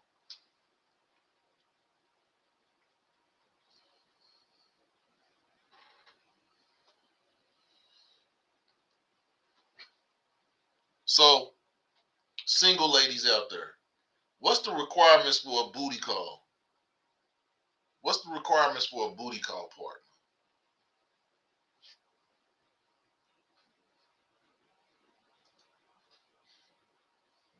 Jeanette said, I'm looking for love and relationship.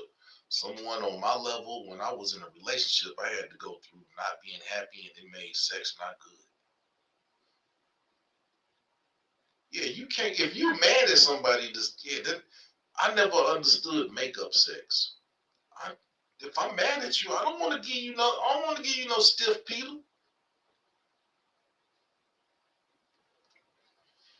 If I'm mad at you, I might not even get stiff.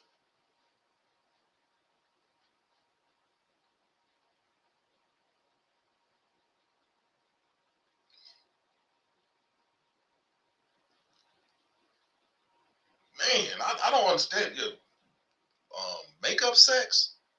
If I'm mad at you, I don't, man. He gonna be like, nah, she don't need none.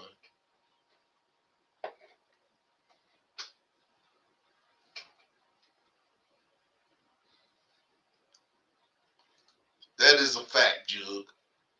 Jug, that's a fact. A woman will always have more options than a man for sex.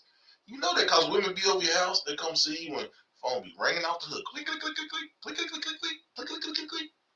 Who was that? Oh, that's my girl. They try to go click, click, click, click, click. 2 o'clock in the morning. Click, click, click, click, click. Like, damn, girl.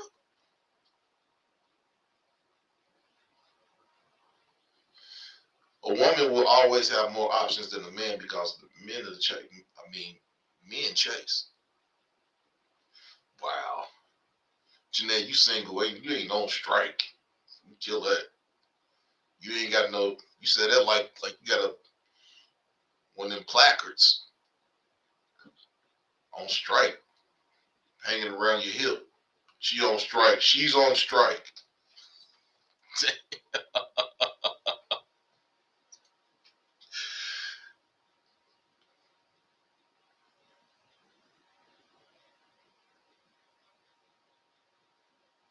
Wow. I love her heart and soul. She's a lover and a healer. We'll work this out and grow from this woman. Then we get nasty. See, yeah, well, sometimes women got to be angry to get nasty. Why is that? Why you got to get nasty to get angry to get nasty? Come on now. Come on now. Wow, Juggernaut said the makeup sex is when the pissed off passion comes out. It can be nice, but then you have to leave the room quickly before you start arguing again. I thought you didn't knock the argument out once you with the passion punch. Once I give you the passion punch, ain't no more arguing. Cause if you try to argue, I'm just gonna flip. Yeah, then she gonna get flipped over. Yeah, and then she gonna get spanked.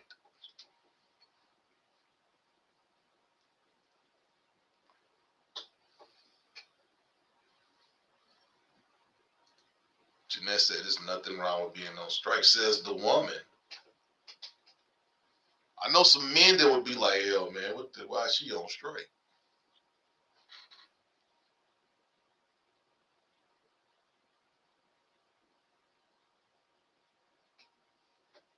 I'm tripping. I'm tripping off her saying she's on strike. Damn. Like she walking over there in circles.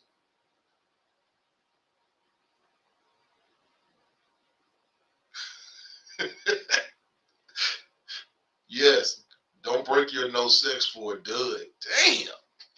How's she gonna know if he's a dud or not?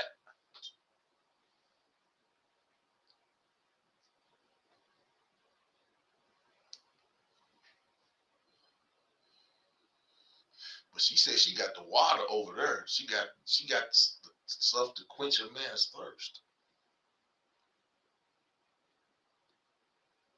Yeah, ain't no more.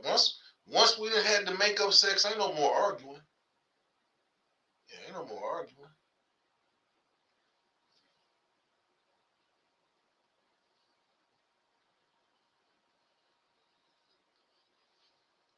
Can memes? Yeah. Whenever makeup sex, I would just let the woman get on top. She can work all that energy out if she wants to. Yeah, go ahead and work it out. Sit on the stool pole. Sit on the stool. Use that energy. Oh, here we go. Here we go, Jeanette. I choose to. Hold on. No, hold on. Let me get my voice. I choose to. Cause men I deal with wasn't worthy of all this good stuff. That's cap. That's cap. That's cap. Okay, there was somebody in the background said that's cap, Jeanette.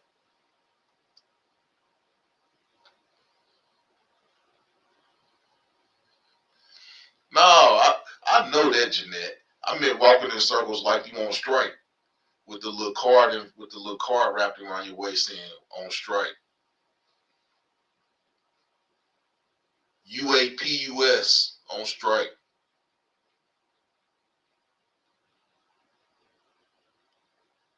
Juggernaut said he's argued after makeup sex because I was trying to go home.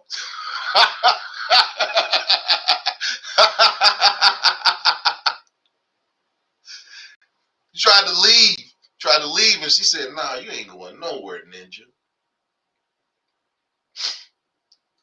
Chocolate says sex shouldn't be held as ransom unless he's cheating. Other than that, we're going to do it, mad or not. If he's mine, he's mine. Damn, that sounds like angry sex. Not makeup sex, that sounds like angry sex.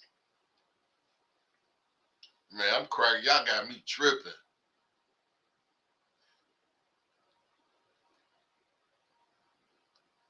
Yeah, man, hold on. I got to go back and put this up. Yeah.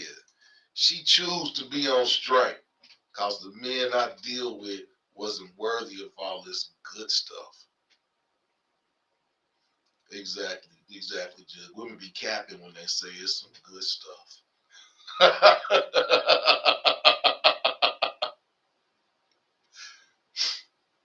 Oops. Hey, she said you wasn't finished. She said she wanted a round two. You didn't knock it out, man. First round KO.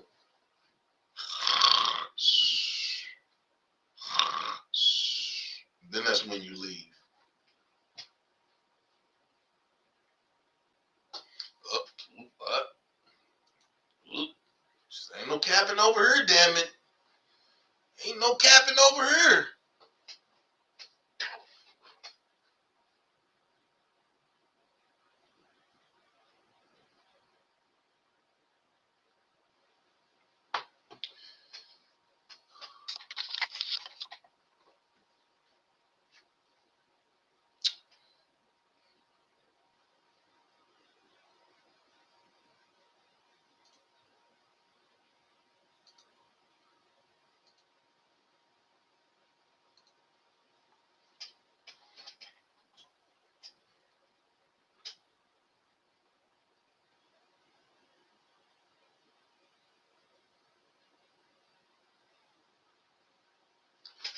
Jeanette, no.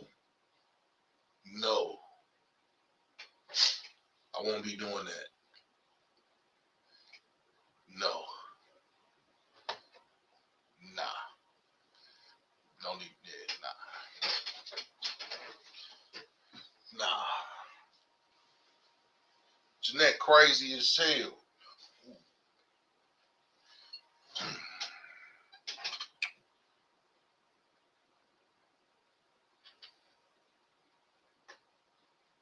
I think that's what I'm gonna take a drink of.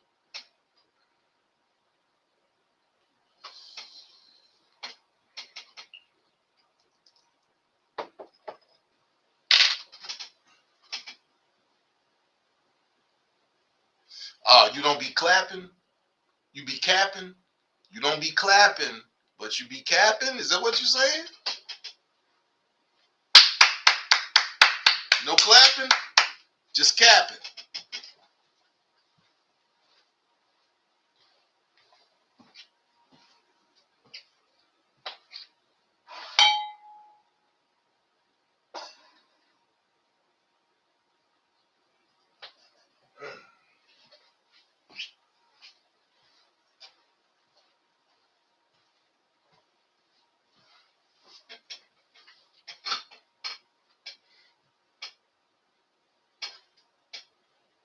It don't be clapping, but you be capping.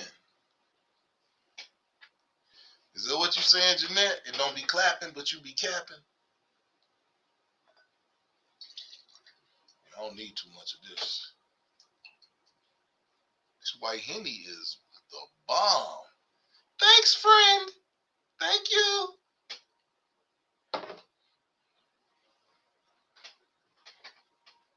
Oh, okay. Oh, I didn't. I don't never want to put no words in nobody's mouth. But you said it wasn't clapping. I'm like, it can't be good if it ain't clapping. That's capping. Wow. No, I'm not asking nobody nothing.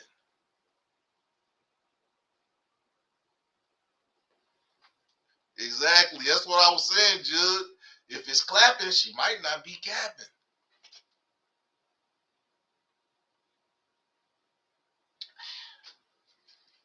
I do not drink Hennessy. But this white Henny, I love it. whenever I go out the country. But Hennessy's, man, I don't know why they don't sell this in America. But hey,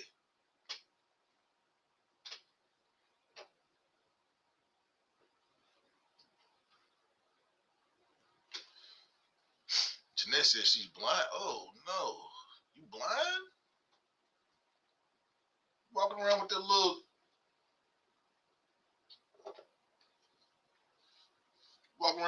thing.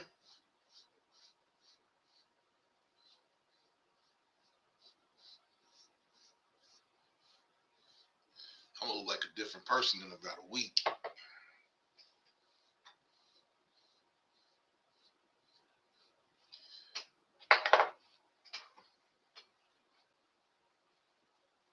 Oh, you know, I already know.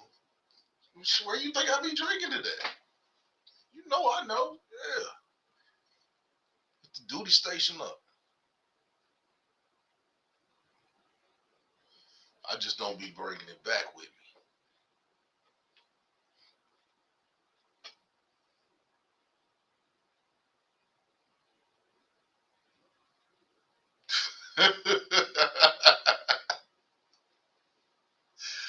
Oh, y'all crazy.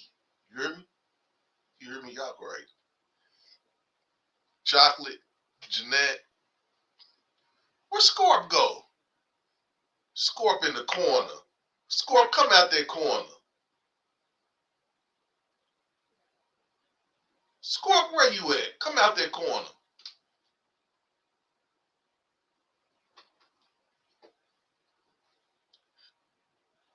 But y'all were crazy. Everybody, I ain't never heard of, I ain't, never has a woman told me she had the bad bad. They all say they got the good good. You be like,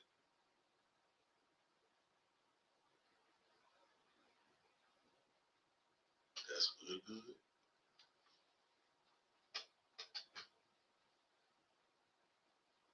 Mm-mm.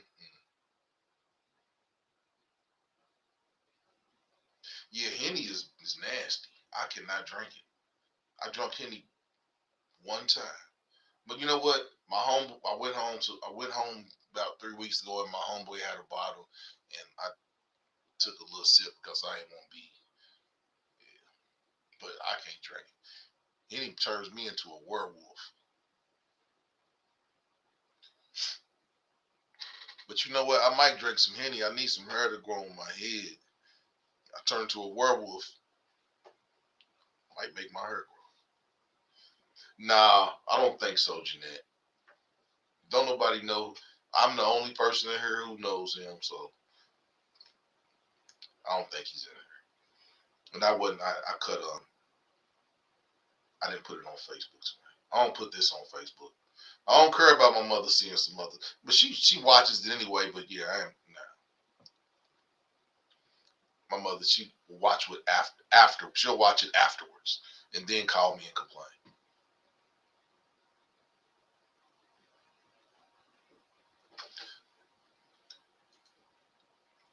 Jude, I don't think that's I don't think that's gonna happen. I don't think that's gonna. I got some tequila over here too. I was drinking that last night. I don't drink here. I just want y'all to know I don't drink all the time. And you know, I don't drink all the time. But Jug, I doubt that. And when she sees it at the bottom of the screen, she's gonna respond to that. So I don't need to say nothing else about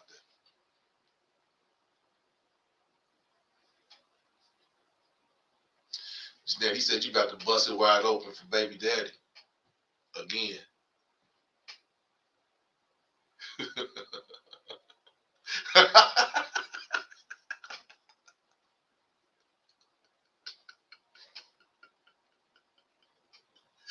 She said, "No, I'm not."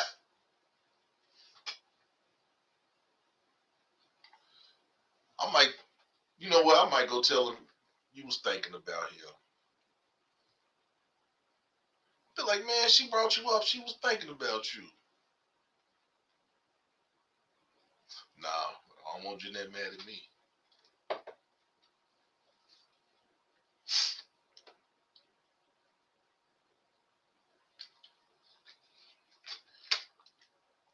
But yeah, we talking all things sex. If you just joining in, if you got something you want to talk about pertaining to sex, put it in the chat. We started out talking about your first sexual experience, and then that moved to first intercourse, and now we're just talking about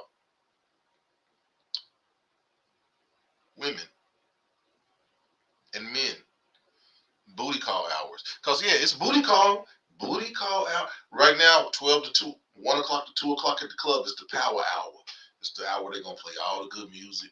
They're gonna play all the good music till 2 o'clock, and they're gonna say last call, it's time for y'all to go home. So yeah. But if you in Cincinnati, the reggae club open. Reggae club opened at 11. It closes at 5. I can't really tell you where it's at, but if you know, you know. If you know, you know. Reggae club's going down tonight and tomorrow night.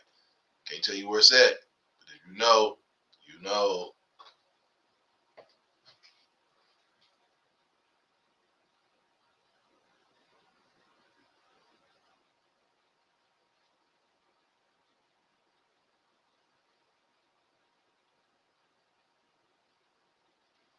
Who look like Styles P. Crackhead Uncle? Me?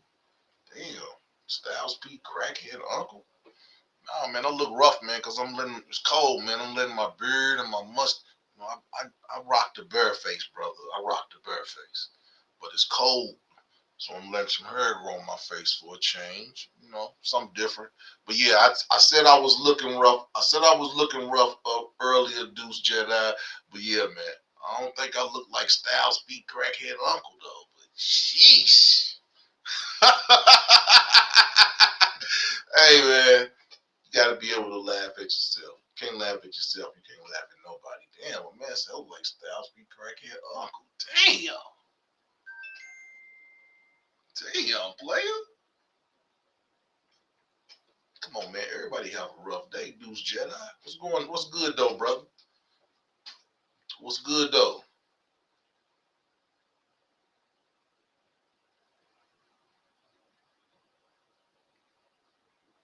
Nah, nope, nope, nope. Hey, Deuce Jedi, was your first sexual experience enjoyable? And if you a woman, I probably, but nah, no, wouldn't a woman come in like that though? Yeah, Deuce Jedi, man. Was your first sexual experience enjoyable? And that's, it don't have to necessarily be intercourse, you know. But was your first sexual experience enjoyable? Hit the like button. Chocolate, first sexual experience, I gave it away thinking it would make him leave me alone. It didn't. He tried to kidnap me. Then later gave me hell when I was pregnant, claiming it was his. So hold on now. That's some old tricknology. That's some tricknology that you just said right there. I gave it to him thinking it would make him leave me alone. When 5 minutes ago you was talking about eat you like it was the last supper. So nah, you knew he wasn't gonna leave. You was trying to lock him in. That's that tricknology. You used tricknology on him. You wanted him, and yeah, you gave it to him. You knew he would. Come on, man. Who you talking about? Me, brother? Man, where your picture at, man?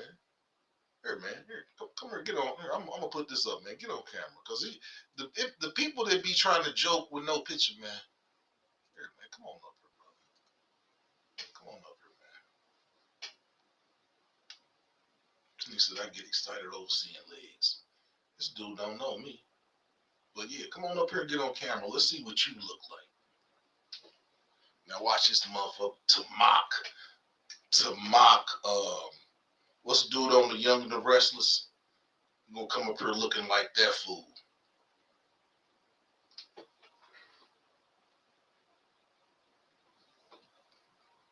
Yeah, man. You be you dudes with no pictures on your profile coming in trying to joke, man. Yeah, man. Come on, this camera.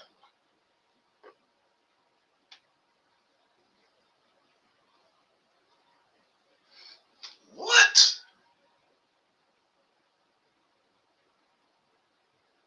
What? Come on, chocolate. Come on, chocolate. Come on, chocolate. She said, nope. That was her first sexual experience. Not after I found out he was in dudes' mouths.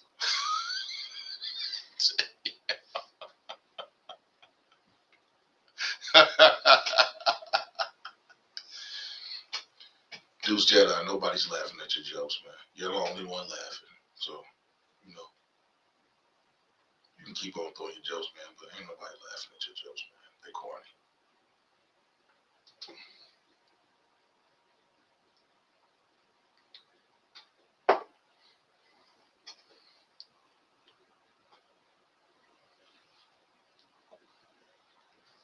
But I laugh with you. You know, I laughed at the first one, man, but they keep getting drier and drier. Every joke you say, Deuce Jedi, this is getting drier and drier. So, man, don't say nothing else, man. You embarrassing yourself now.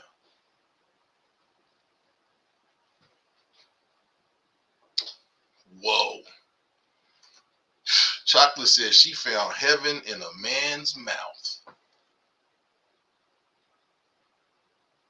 Wow. Chocolate, you forever saying some wow.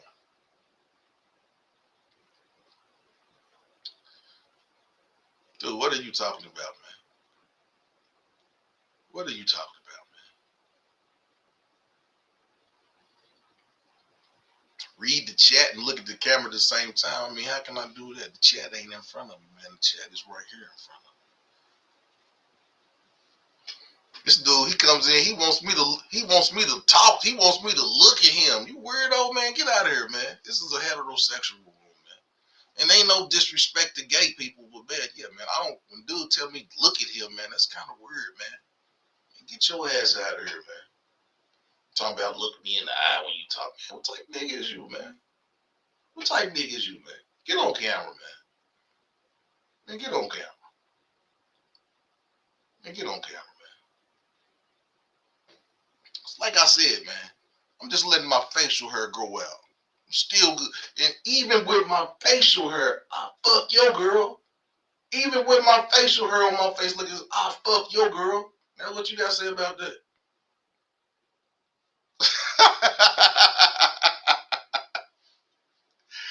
Even unshaven, I'll fuck your girl. Is that the response you wanted?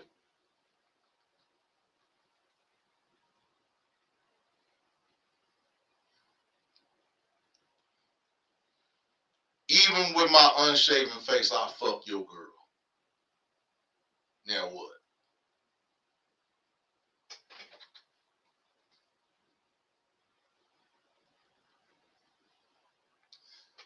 Dog, you a cornball. I done gave you enough energy. Moderators, handle that dude. Put that dude in the one of the moderators put that dude in the corner. He's not grown. We have adult conversations. One of my moderators put that dude in the corner. Put that dude up out of there.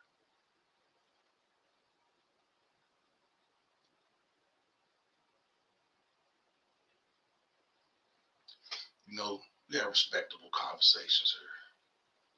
You come in here, it's the first time you came in here, came in being disrespectful. Moderators, handle that nigga, please.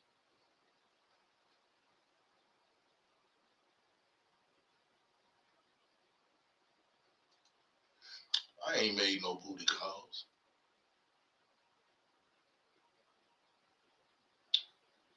I ain't made no booty calls. Even though it's booty call, I ain't made no booty calls.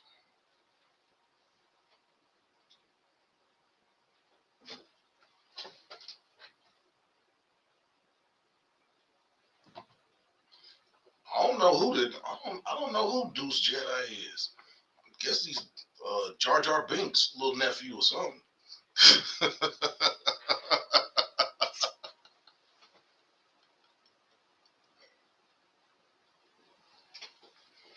Jar Jar Binks' nephew, Deuce Jedi.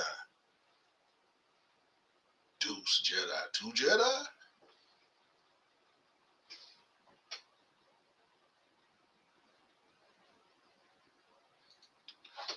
Chocolate, you out your mind. You out your mind.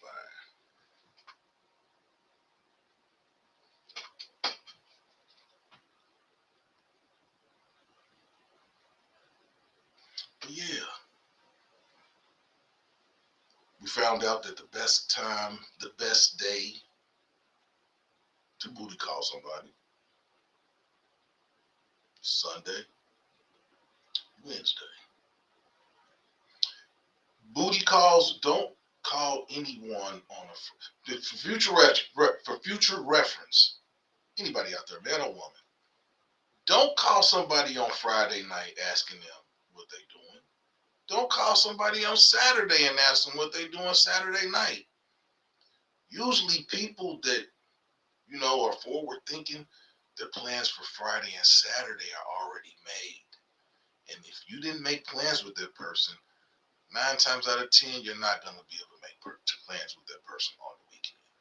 You don't call people for weekend times on the weekend. You'll be mad.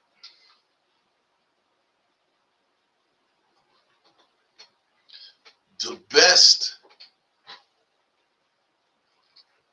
days to really holler at a woman is Tuesday to Thursday. Because the women that go to the bar, to the lounge, to happy hour, things like that, when they go Tuesday through Thursday, they're serious about meeting someone.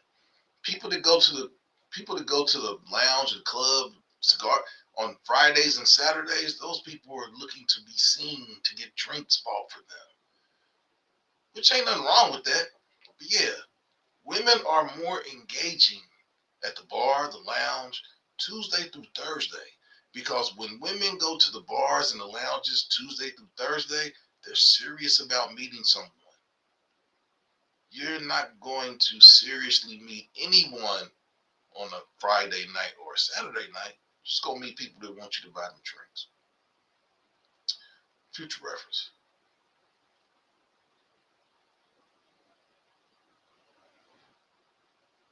A barfly. A barfly?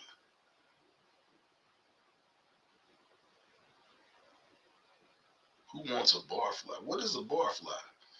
Please enlighten me.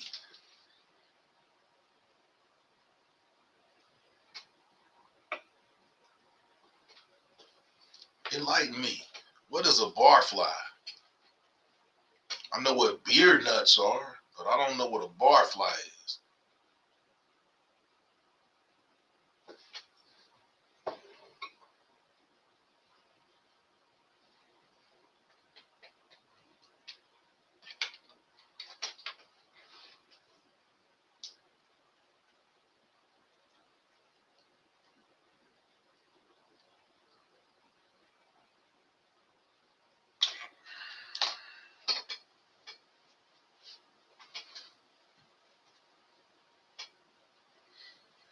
But you know what?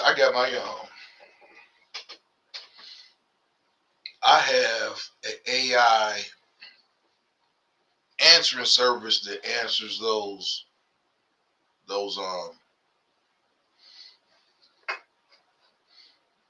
teleprompter calls. The calls that come up on your call ID to say scam likely. Yeah, I got an AI answering machine that answers and takes them through circles.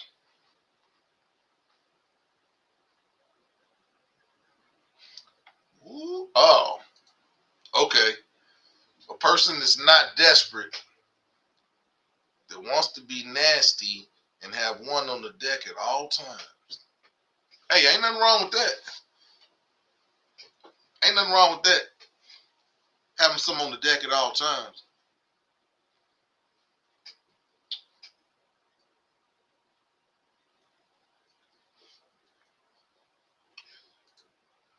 someone that always goes to the bar to chill and pick up someone and no,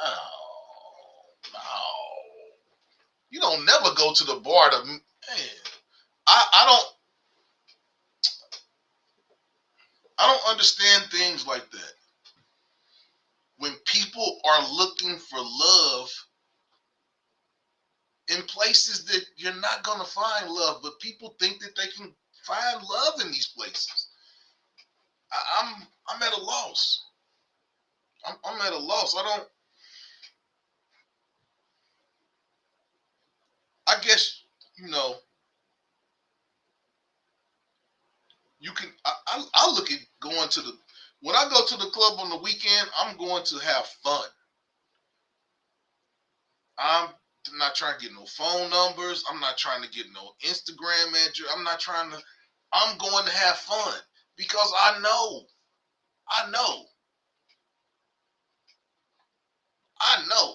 that I'm not doing what those women are looking for on a Friday and Saturday. Now, I don't have no problems buying a drink.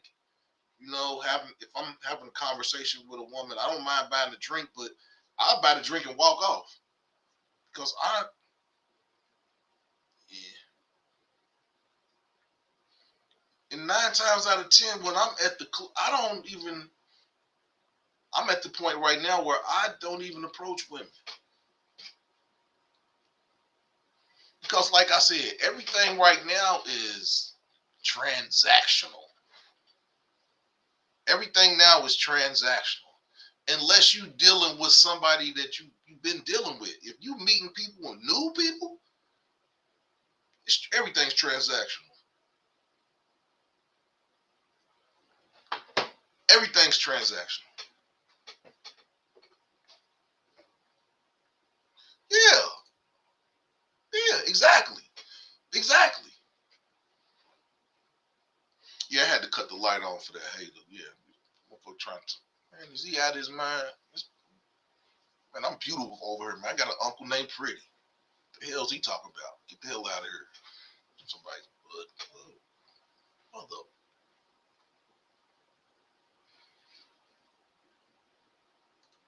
You're right, Chocolate. It makes kicking it hard because too many are out there looking for their exactly. Like, man, like why is you in here looking for a husband? Man, go to the library. Go to the grocery store. Go somewhere. But no. That's, that's what I'm saying. I don't like going to the club on the weekends. Now I'll go. I'll just stick to myself. Because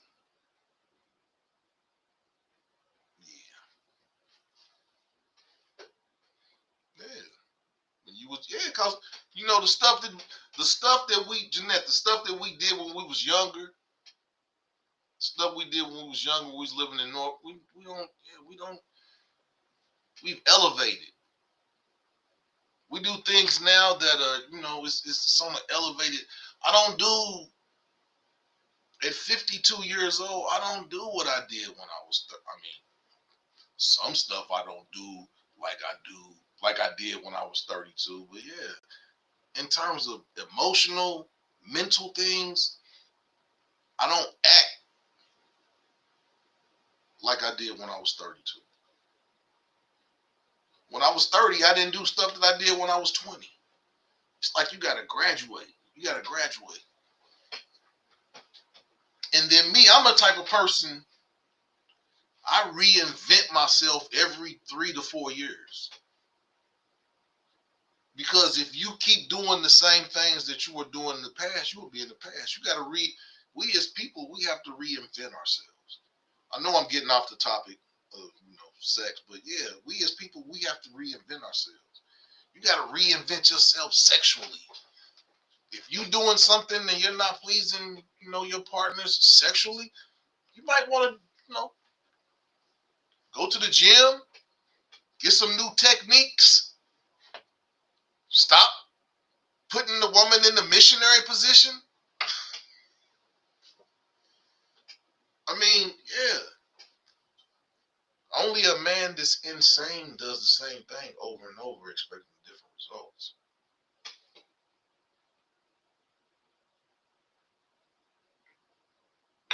I'll say that again. Only an insane person does the same things over and over, expecting a different outcome.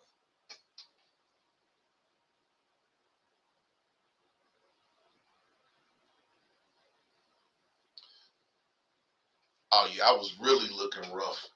I was really looking rough at the post office. But hey, if you're trying to go through, I'm going through the nappy stage. I'm going through the when you try to go afro and you go through those. Yeah, I know, but hey,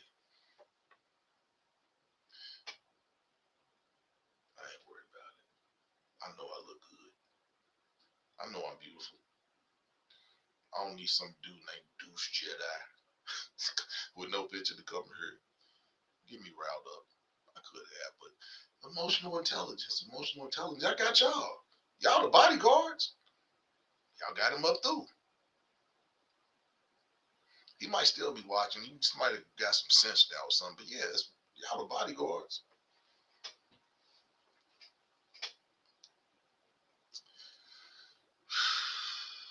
Chocolate, you be noticing too much.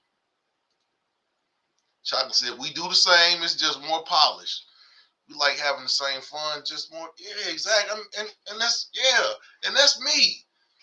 I'm 50 years old, but I still like, I'm, I'm 50, but I'm 30.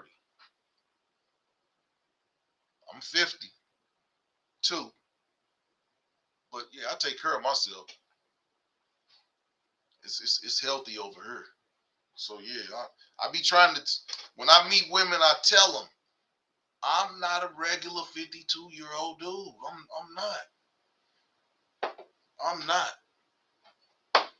I'm not a regular 52-year-old dude.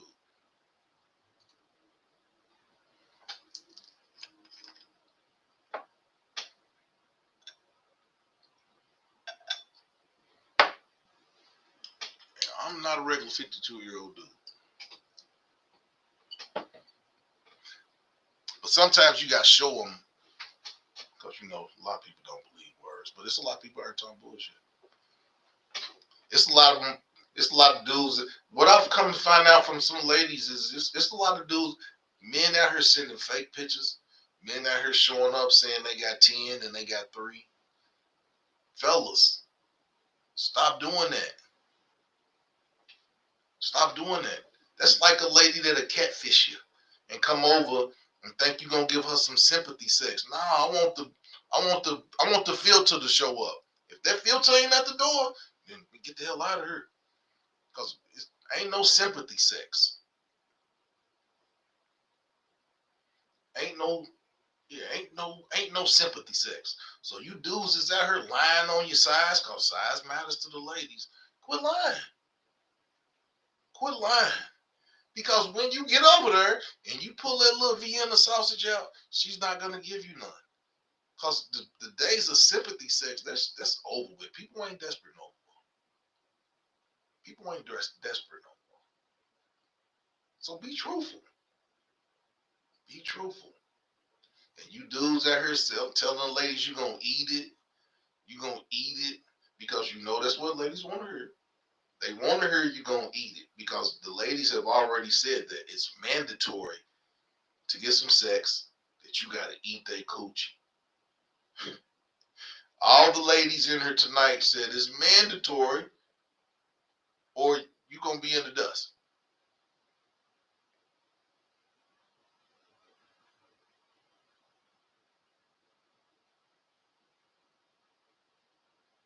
Wow, hold on. Hold on.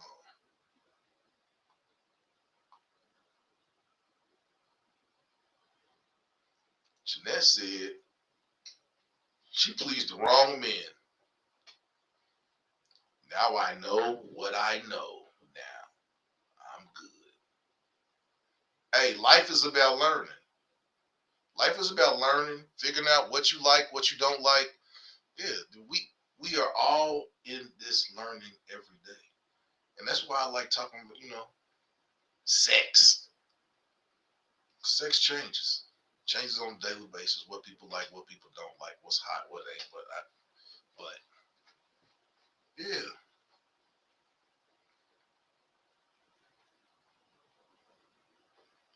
wow. Jeanette said, and the funny thing is, the older men are thotting worse than the younger men. Okay, when you say thotting, when you say thotting, what are you saying? What are you saying? Thotting it up? What, being hoes? What, being hoes?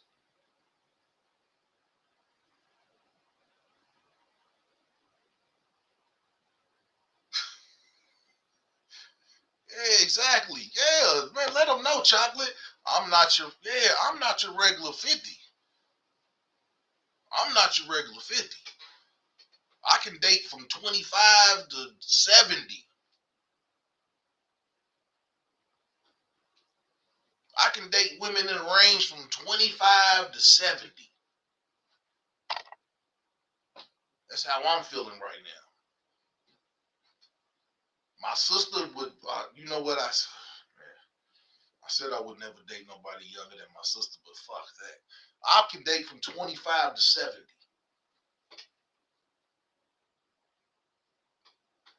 And I'm good with the energy on any level.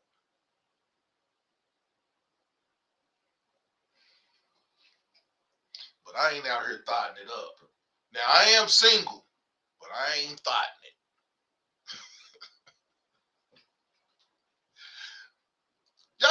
I need y'all to explain this. Oh, hold on, let me put the link out. Chocolate and Jeanette, please come up. Please, I'm putting this up here because I want y'all to come up. You don't have to turn your camera on, but I want to. How does a man thought?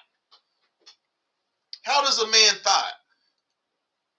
Hold on, and who wants to face? So your man be trying to FaceTime with you, and then Chocolate said, "Hold on, yeah, giving the goodies to the wrong one causes a headache and 2 years of fixed." Wow.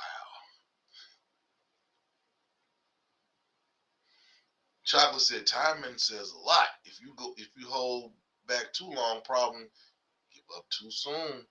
It's crazy out here, and they say Gen X women aren't dating. Men are thotting like young. I don't know what thotting is. You mean dating, going out with different women? If you single, ain't nothing wrong with that. Yeah, Jeanette says she date men younger, but not over 10 years. I wish I could say that. Who? I don't know what. I do not have a stable. I get women that come up to me all the time. Why you ain't got no woman? Why you this? Why you that?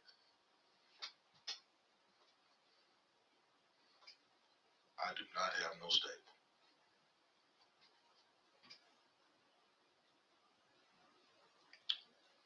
I do have a stallion though, but I don't have no stable. I don't got no stable. I'm a stallion. Yeah, okay, okay. We got chocolate in the house. We got chocolate here tonight. She ain't coming on camera, but yeah, explain this thought it up, please. How a man can be a thought. I'm gonna sit back. I'm gonna listen. Where you at, Jeanette? Where you at, Jude? You gotta come up here and defend us. Chocolate, is your mic on? Oh, you ain't got your mic on, chocolate. It's just the camera. I'm looking at you in the. I'm gonna put you in the back till you get your camera, till you get your mic on. Put you in the green room.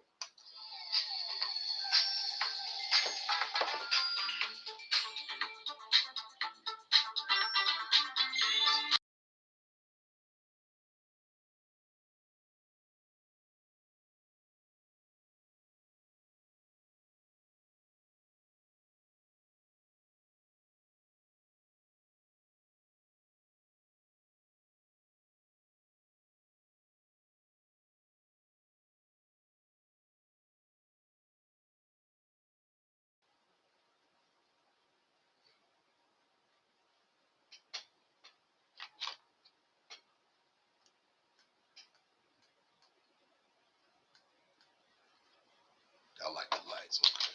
Put the lights back on. Man, I'm a stallion, man. Hey, man, ladies, everybody out there, a stallion is a male horse. So why Meg the Stallion calls herself Meg the Stallion? That's her fault. But a stallion is a male horse. Let's get that. Yeah, let's get that. I don't know why she calls herself a stallion. You have to ask Meg that. But a stallion is a male horse. So yeah, I got a stallion. Goddamn it. Now I like a mare, filly, a filly. That is a female horse, not no stallion. So ladies, quit calling yourselves stallions unless you got two balls and a stallion between your legs.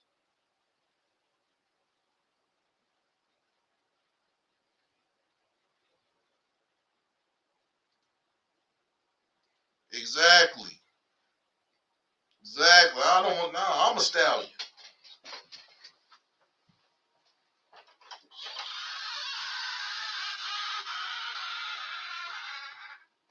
Hold on, y'all. I ain't going nowhere. Bathroom break.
I'm back. I'm back. I'm back. I'm back.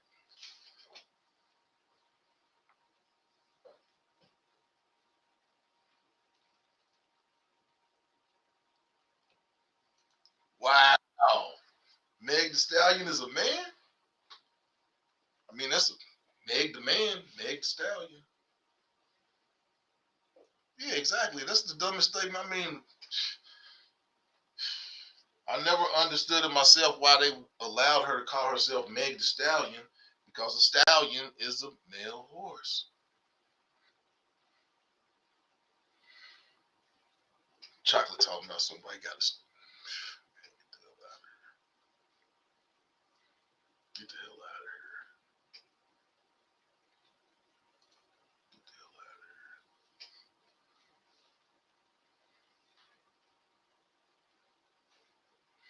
out of here. But I never understood that myself. Why they allowed her to do that? That's the spin. That's more than a spin. That's more than a spin. That's just a blade. But I don't know, man. I ain't never seen no baby pictures of her.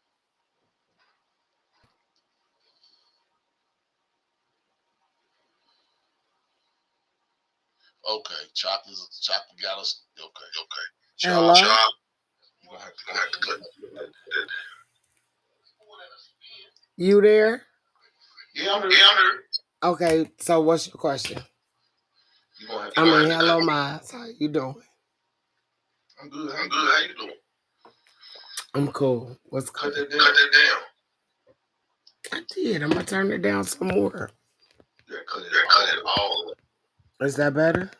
Yeah, no feedback. Oh, All right. you got. Look, I tried to take the feedback back. I had to come in and come out. I've been trying to fix it. So what is a male?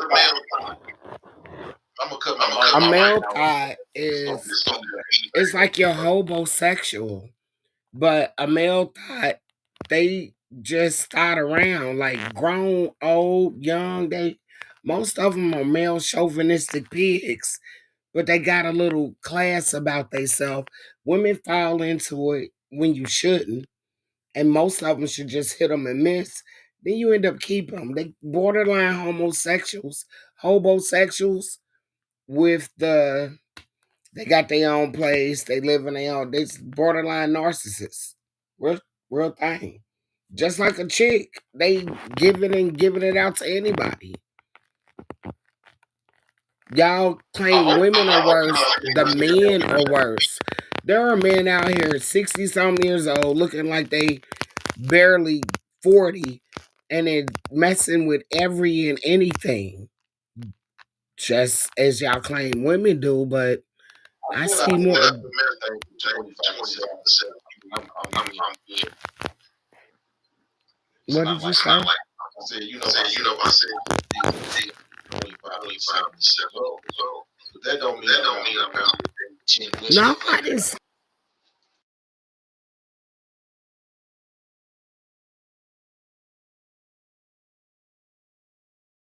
I think your mic went out, chocolate. Jeanette, if you still trying to come on. I want to hear what you got to say too, because I don't understand what no male thought is. I'm lost. Lost.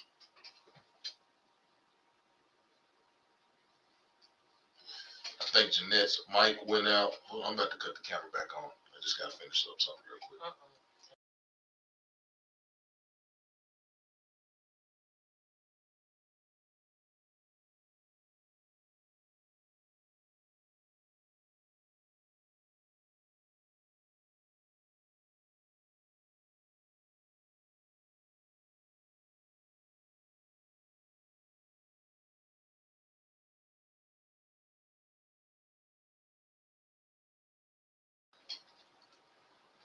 Yeah, I'm back. I'm back. I'm back. I don't know what happened to Chocolate. I think her phone fell off, but we're waiting on Jeanette. Chocolate's back. Yeah, the app said the connection was lost. There you go. There you go. See, you gotta cut that. You gotta cut. Just listen to me through the mic. I am turned it down. Then I'm gonna take it away from me. Maybe my voice a little too raspy for it to speak, but I pulled the volumes down. Now, what I'm saying is, I'm talking into the mic, but I hear you coming out your speaker. You're only on my phone. I turned you off on the TV and everything. What's that I heard? I don't know. Maybe it's another I phone. ain't Look, hear look, look. Let me move the other phones away. I know what I'm saying is, what is You what is getting feedback? Oh, look, look, look. It got settings on here. Hold up, cause it gave me settings for Okay, get it fixed. noise. Yeah, fix it. While you fix it, be right here. When you get it fixed, I'll get you back on. I got you. Community D, is that what Community D? Community D.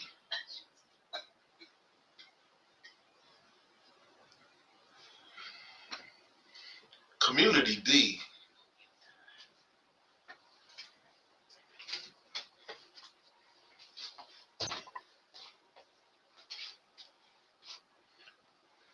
Community D. I think that's a. If you're single, if you're single, there's no such thing as Community D. You're dating.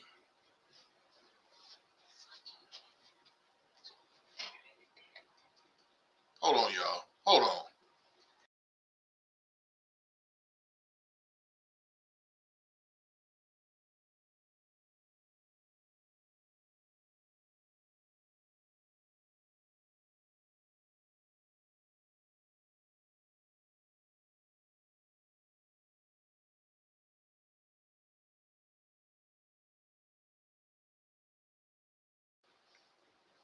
Community D.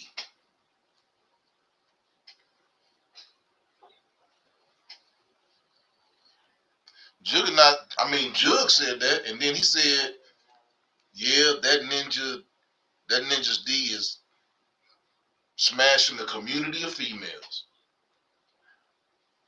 Okay.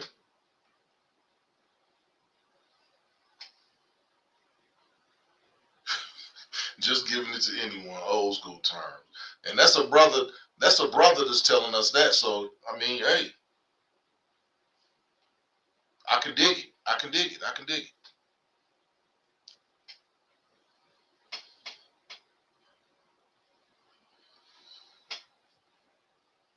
I'm not sure what's going on, but for some reason the link is not working for them. I wish you all could come up here because I mean I understand what y'all are saying, but them women that he's whatever this dude that y'all saying is community D, the women that are having sex with him, I mean, they know that he's I mean, I'm pretty sure that they know that he's having sex with other women. Because if he's dating and he's being honest, he's saying, I'm dating. That way, if he's out in public with someone else and he sees someone that he's been out with, don't have to worry about that.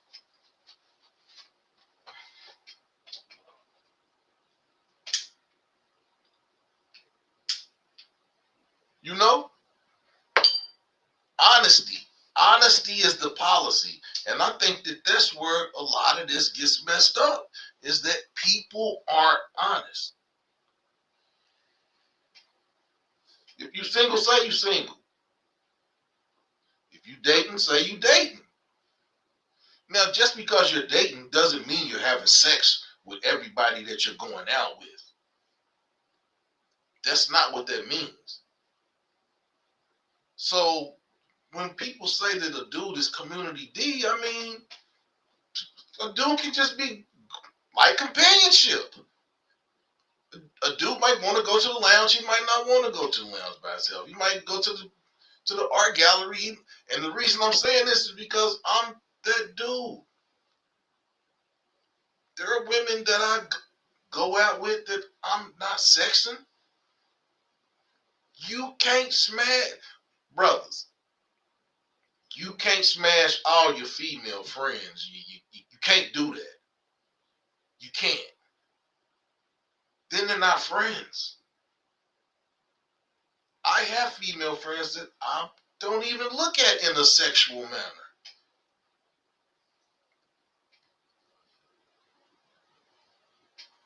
But I guess that comes with age, wisdom, and self-control.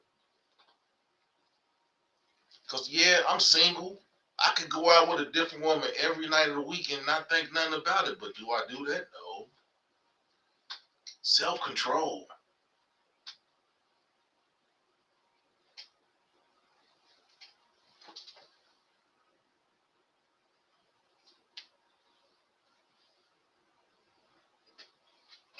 Self-control. You gotta have self-control.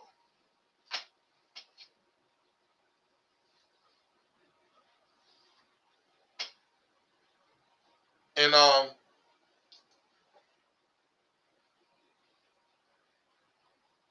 Tuesday, we're gonna talk about down low women.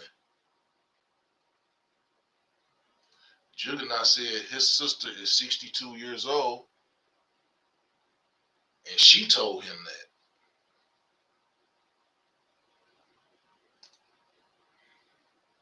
Chuck said yes, they wear belts with no holes, always have a date ready to pack in his bag, clothes, soap, condoms.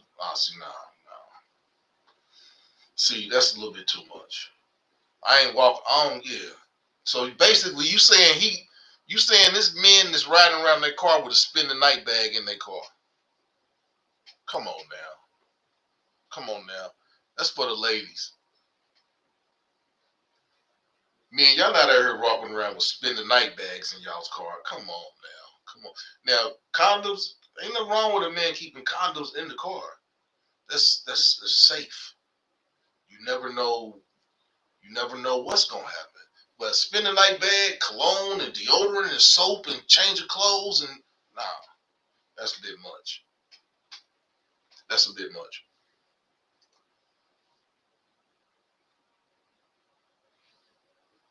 Wow.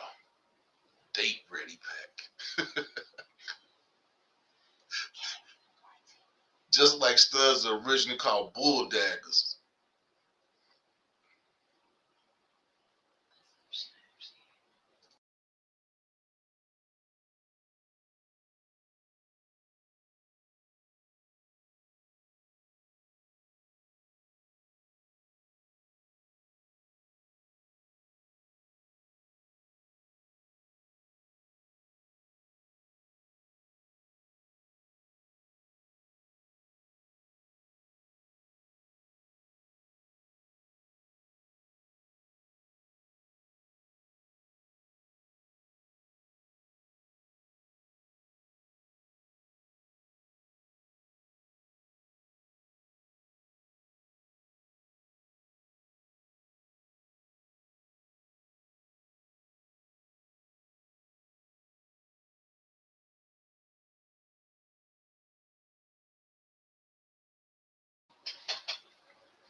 Studs was originally called. They still call them bull daggers. Now it's not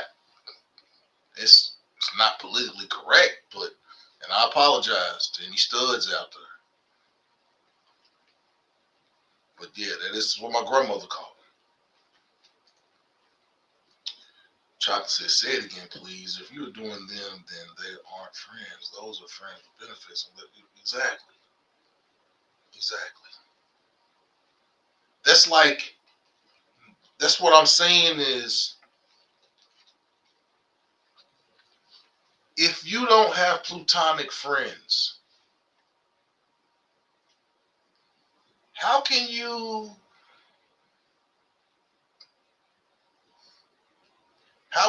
be in a relationship? I mean, I have female friends, so when I get married, am I just supposed to disassociate with my female friends? I mean, I'm not,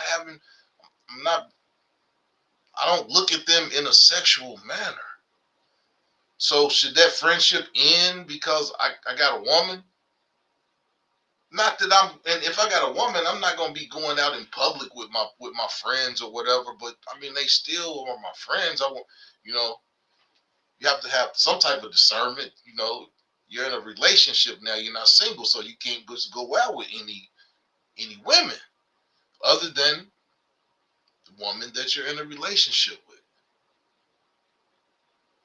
But like I said, it's about truth and honesty. 2025 is about truth and honesty. People don't want to be truthful with you, then you got to, man, it's because we talk about sex and we talk about having fun and like, all that stuff. It's the sex show. But we don't talk about the bad side of it too. Don't get me wrong. I like sex, but do I want to have, do I want to, do I want to use condoms the rest of my life?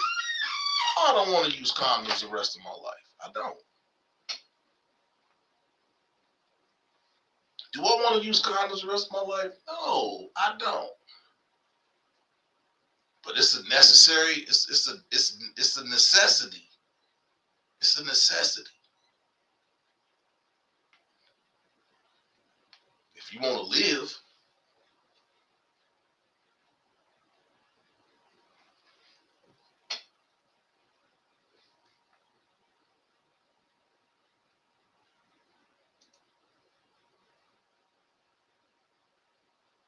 right? Exactly. Exactly. Exactly. Because you had a life before you met me. Now, if you got people that you was having sex with, I'm hoping that truthful. If we're in a relationship, that you're gonna cut that off. But your male friends that was platonic friends, nah, I don't. Everybody gotta have friends. Everybody gotta have friends.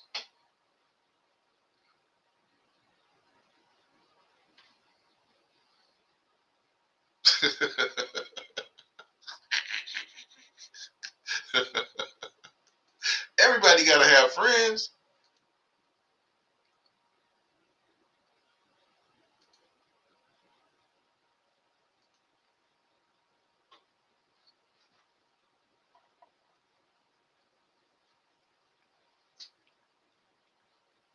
So the thing about it is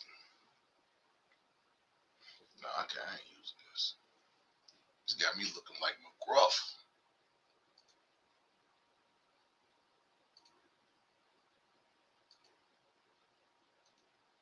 Like I was saying, the thing about it is it's truth and honesty.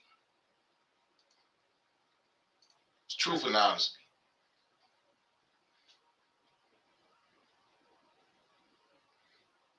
It's truth and honesty. And if the person that you having sex with can't be truthful with you, then you shouldn't be having sex with them.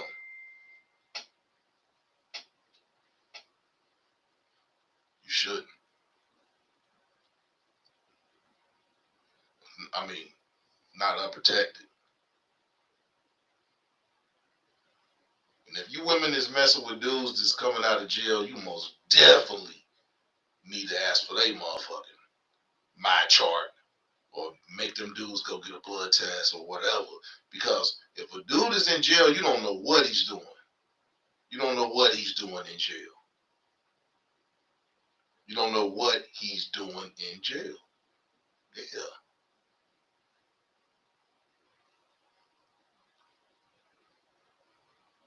So yeah, you ladies is out here messing with men too. I mean, men, if you mess with somebody and baby daddies, whatever, they been in and out of jail. Shit, you man, it's real out here. It's real out here.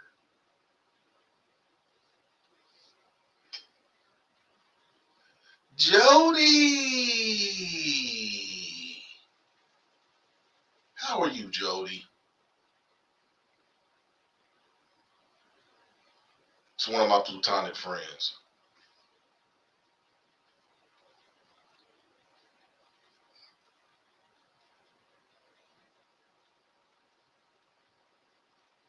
Jody, what's the update? What's Pontoon Jody's Bachelorette challenge? What's the update on the Bachelorette challenge, Jody?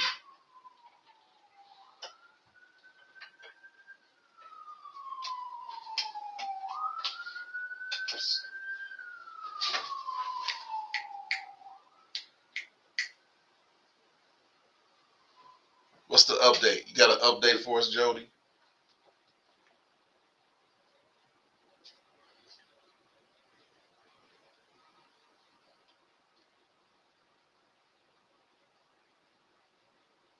All is well.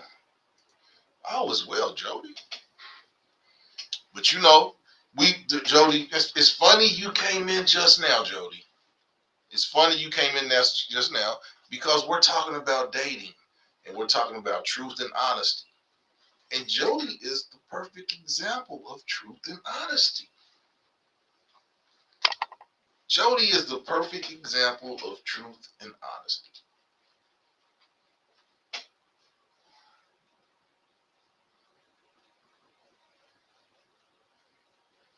Jody is and the reason I was asking Jody for an update because Jody had a friend and he wasn't giving Jody what Jody wanted. So now Jody's dating 3 dudes. And because she's dating those 3 dudes doesn't mean she's having sex with those 3 dudes. But those three dudes have to show Jody who thinks she's most important. And a couple shows ago, Jody told us what was important to her. And she let all 3 of those guys know I'm dating. Whoop, whoop, whoop, whoop. Who gonna step up? Man, what's up to them? Who won the fishing challenge tonight, Jody? I know you did. How many fish did you catch tonight, Jody?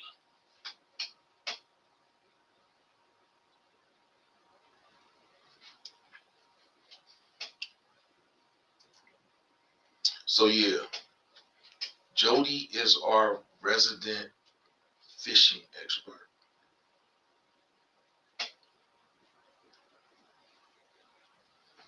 2 months she's gone.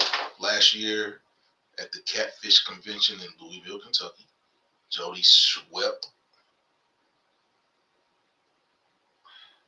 the Chat Awards. She won 4 awards last year. She's going to win those same awards again this year. She's got some competition though. She's got some lady that fishes in bikinis that doesn't even fish. It's going up against her. But Jody, you gonna win. You know Maas. You know the Maas and the Maas family. We got your back. You gonna win, Jody. But yeah, truth and honesty. Truth and honesty. And your mind chart.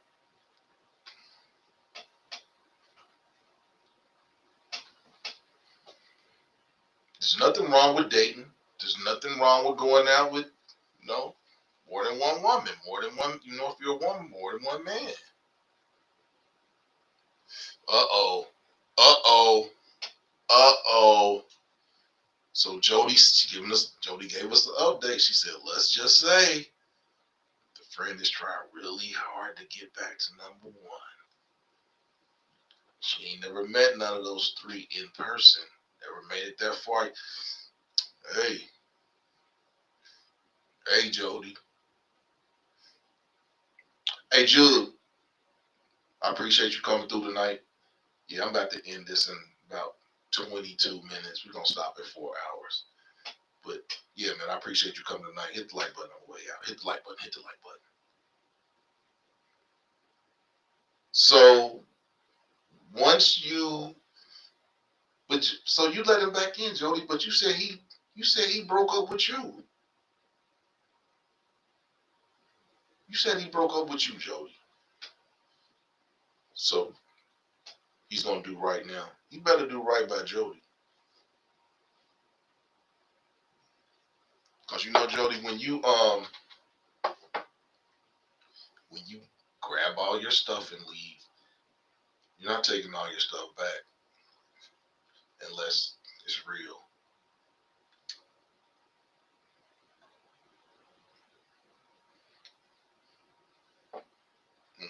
This is so good. So good. Oh no. No, Jody. You shouldn't have said that.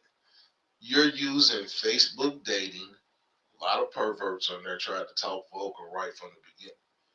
Jody, cut Facebook dating off.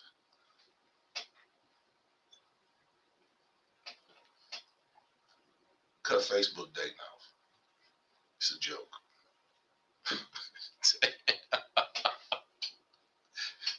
Yeah, Jody, cut Facebook dating off. You can meet you a man the good old fashioned way in person at the grocery store, at the butcher shop. Yeah, but cut Facebook dating off. Ain't cut that off. You don't want to use it. Am I right, ladies? Am I telling Jody the wrong thing by telling her to cut Facebook dating off? People that are watching, please, if I'm telling Jody wrong, let me know. But Jody, yeah, cut Facebook dating off. I was on there for a little bit.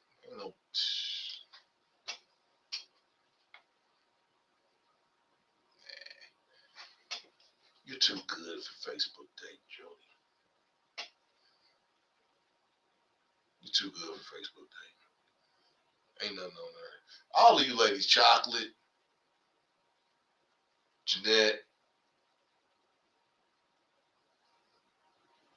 Scorp. Thank you, Jeanette. Thank you for telling Pontoon Jody that. Please, yeah, cut that bullshit off.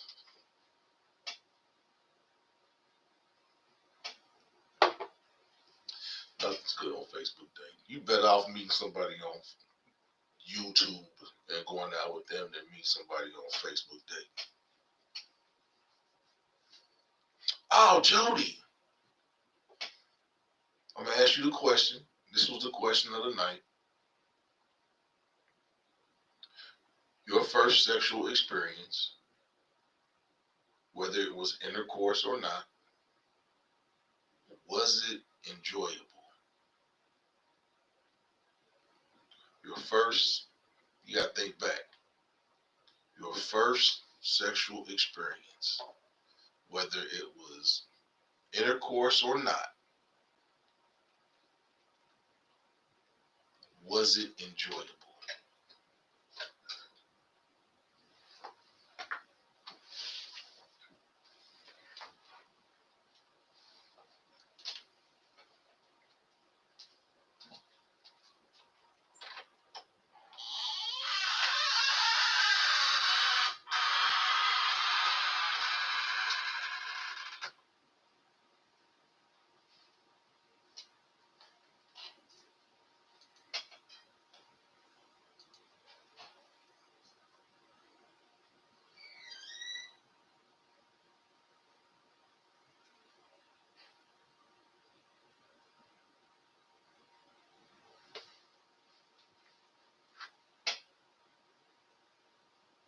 Was it enjoyable, Jody?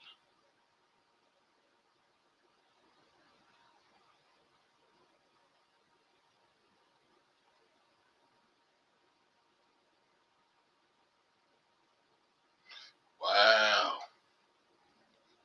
Jody said, I didn't say I let friend number one back. I'm selling him. What? You selling your house and moving? Are you staying in Tennessee or are you going somewhere else?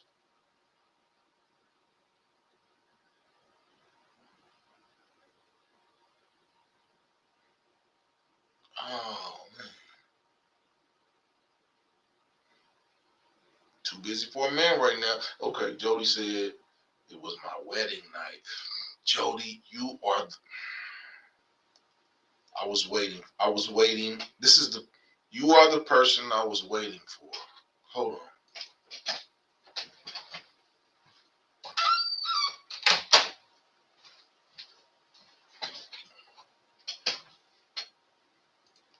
So, Jody, and there's nothing wrong with being sheltered. I'll be honest with you. Well, I'm not married, so I can't say that. I wish I wasn't exposed to sex as early as I was. I'll say that. But being that your wedding night was your first sexual experience, was it enjoyable?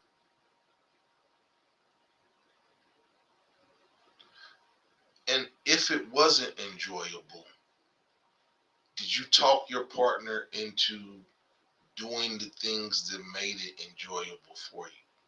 Even though it was your first time, or did you have to grow into knowing what you liked, being that your wedding night was your first sexual experience?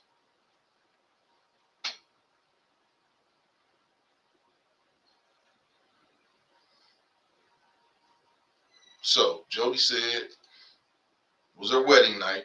She was very sheltered, didn't even know what to do, but I would say yes, it was enjoyable. Okay, okay, Jody, okay, okay.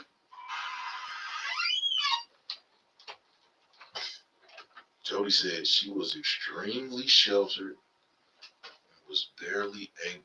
Wow, wow.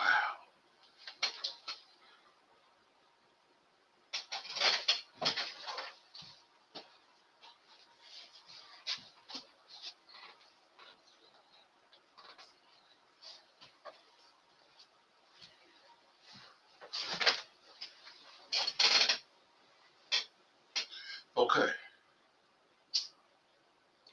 he was extremely sheltered. So once you got married, would you say that was when you blossomed, or was it a learning experience for you?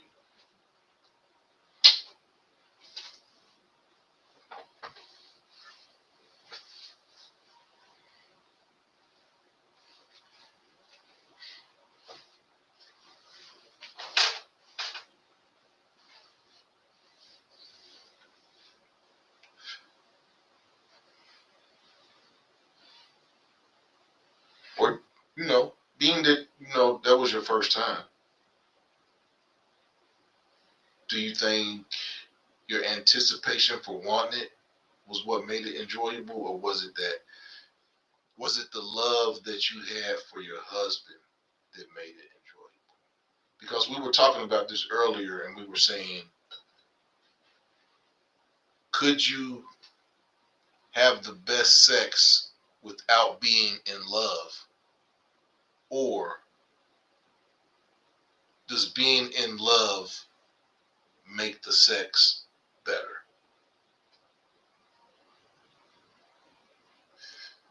Okay, you graduated at 17, married at 18, had a baby at 19. Okay,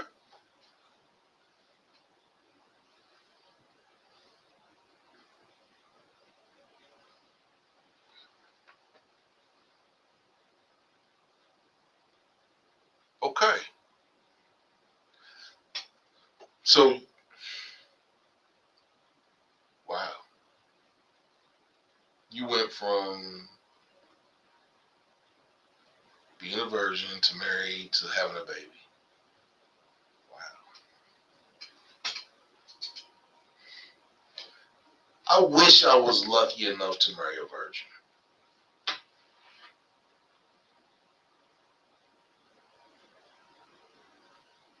Not at 52.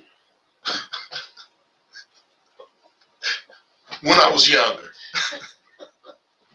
Not at 52. But when I was younger.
Married 30 years. So, wow. You turned 50 about 4 months ago, 5 months ago. So, wow. You're having your renaissance, Jody. The man that gets you is going to be lucky. You have an extremely low body count. You are a diamond. The man that gets you is going to be lucky because you're 50 years old and you've had sex with one man.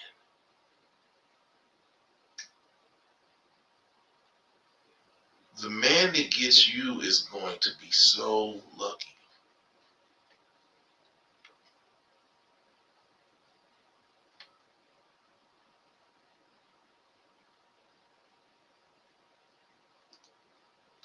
Oh, believe me, you got married. You got married at 18, had a baby at 19, and you've been married for 30 years. Wow. You've had sex with one man your whole life. Do you know how much of a unicorn you are? Jody, do you really you don't understand that, do you, Jody? You are a diamond. The man that gets you is gonna be so lucky. You know how many women have a body count of one? You're a unicorn.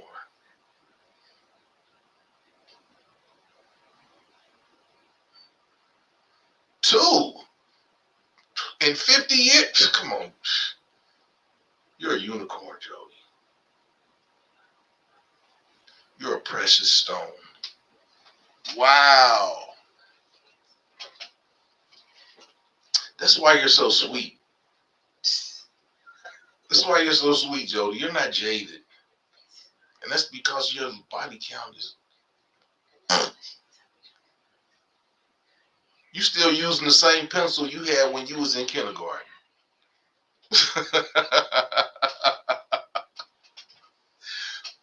Wow. Two.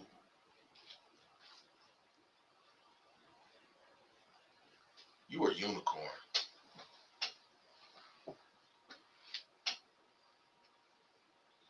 That was talking to Jody, Pontoon Jody, Pontoon Jody Catfishing. Anybody that's in the chat, if you haven't been to check out Pontoon Jody's page, go check out Pontoon Jody's page. She's a fisher woman. She's a fisherman woman. Hold on for 1 second. Hold on.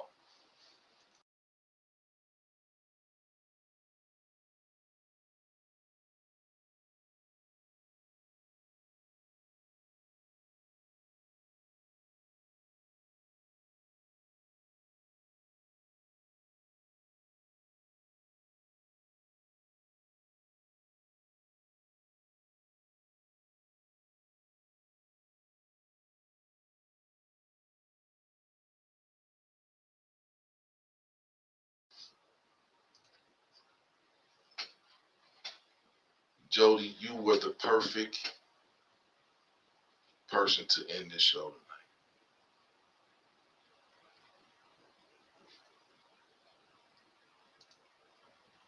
Jody said, I value myself more than that. I'm not sharing that side of me with just anyone. And all the stuff that we've talked about in the 4 hours that we've been on here tonight, Jody came at the right time because she was the perfect person to end this. You know, I was talking about self-control and things of that nature. To have a body count of 2 people and be 50 years old is crazy self-control. I wish I had the self-control that you have, Jody.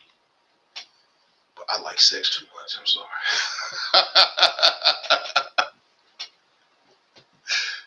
But yeah, Jody is what we've been talking about all. She got married when she was 18, had a baby when she was 19. She was with the same man for 30 years. She had her 50th birthday 6 months ago. She's got a body count of 2. You are the unicorn, Jody. Hit the like button. Subscribe to the page. Share this video out. Even though this is the sex show, still an adult conversation. This your boy Maas Peel. Tuesday night we'll be talking about, is it a girls trip or is it a DL setup? Ladies are out here on the down low now. We're going to talk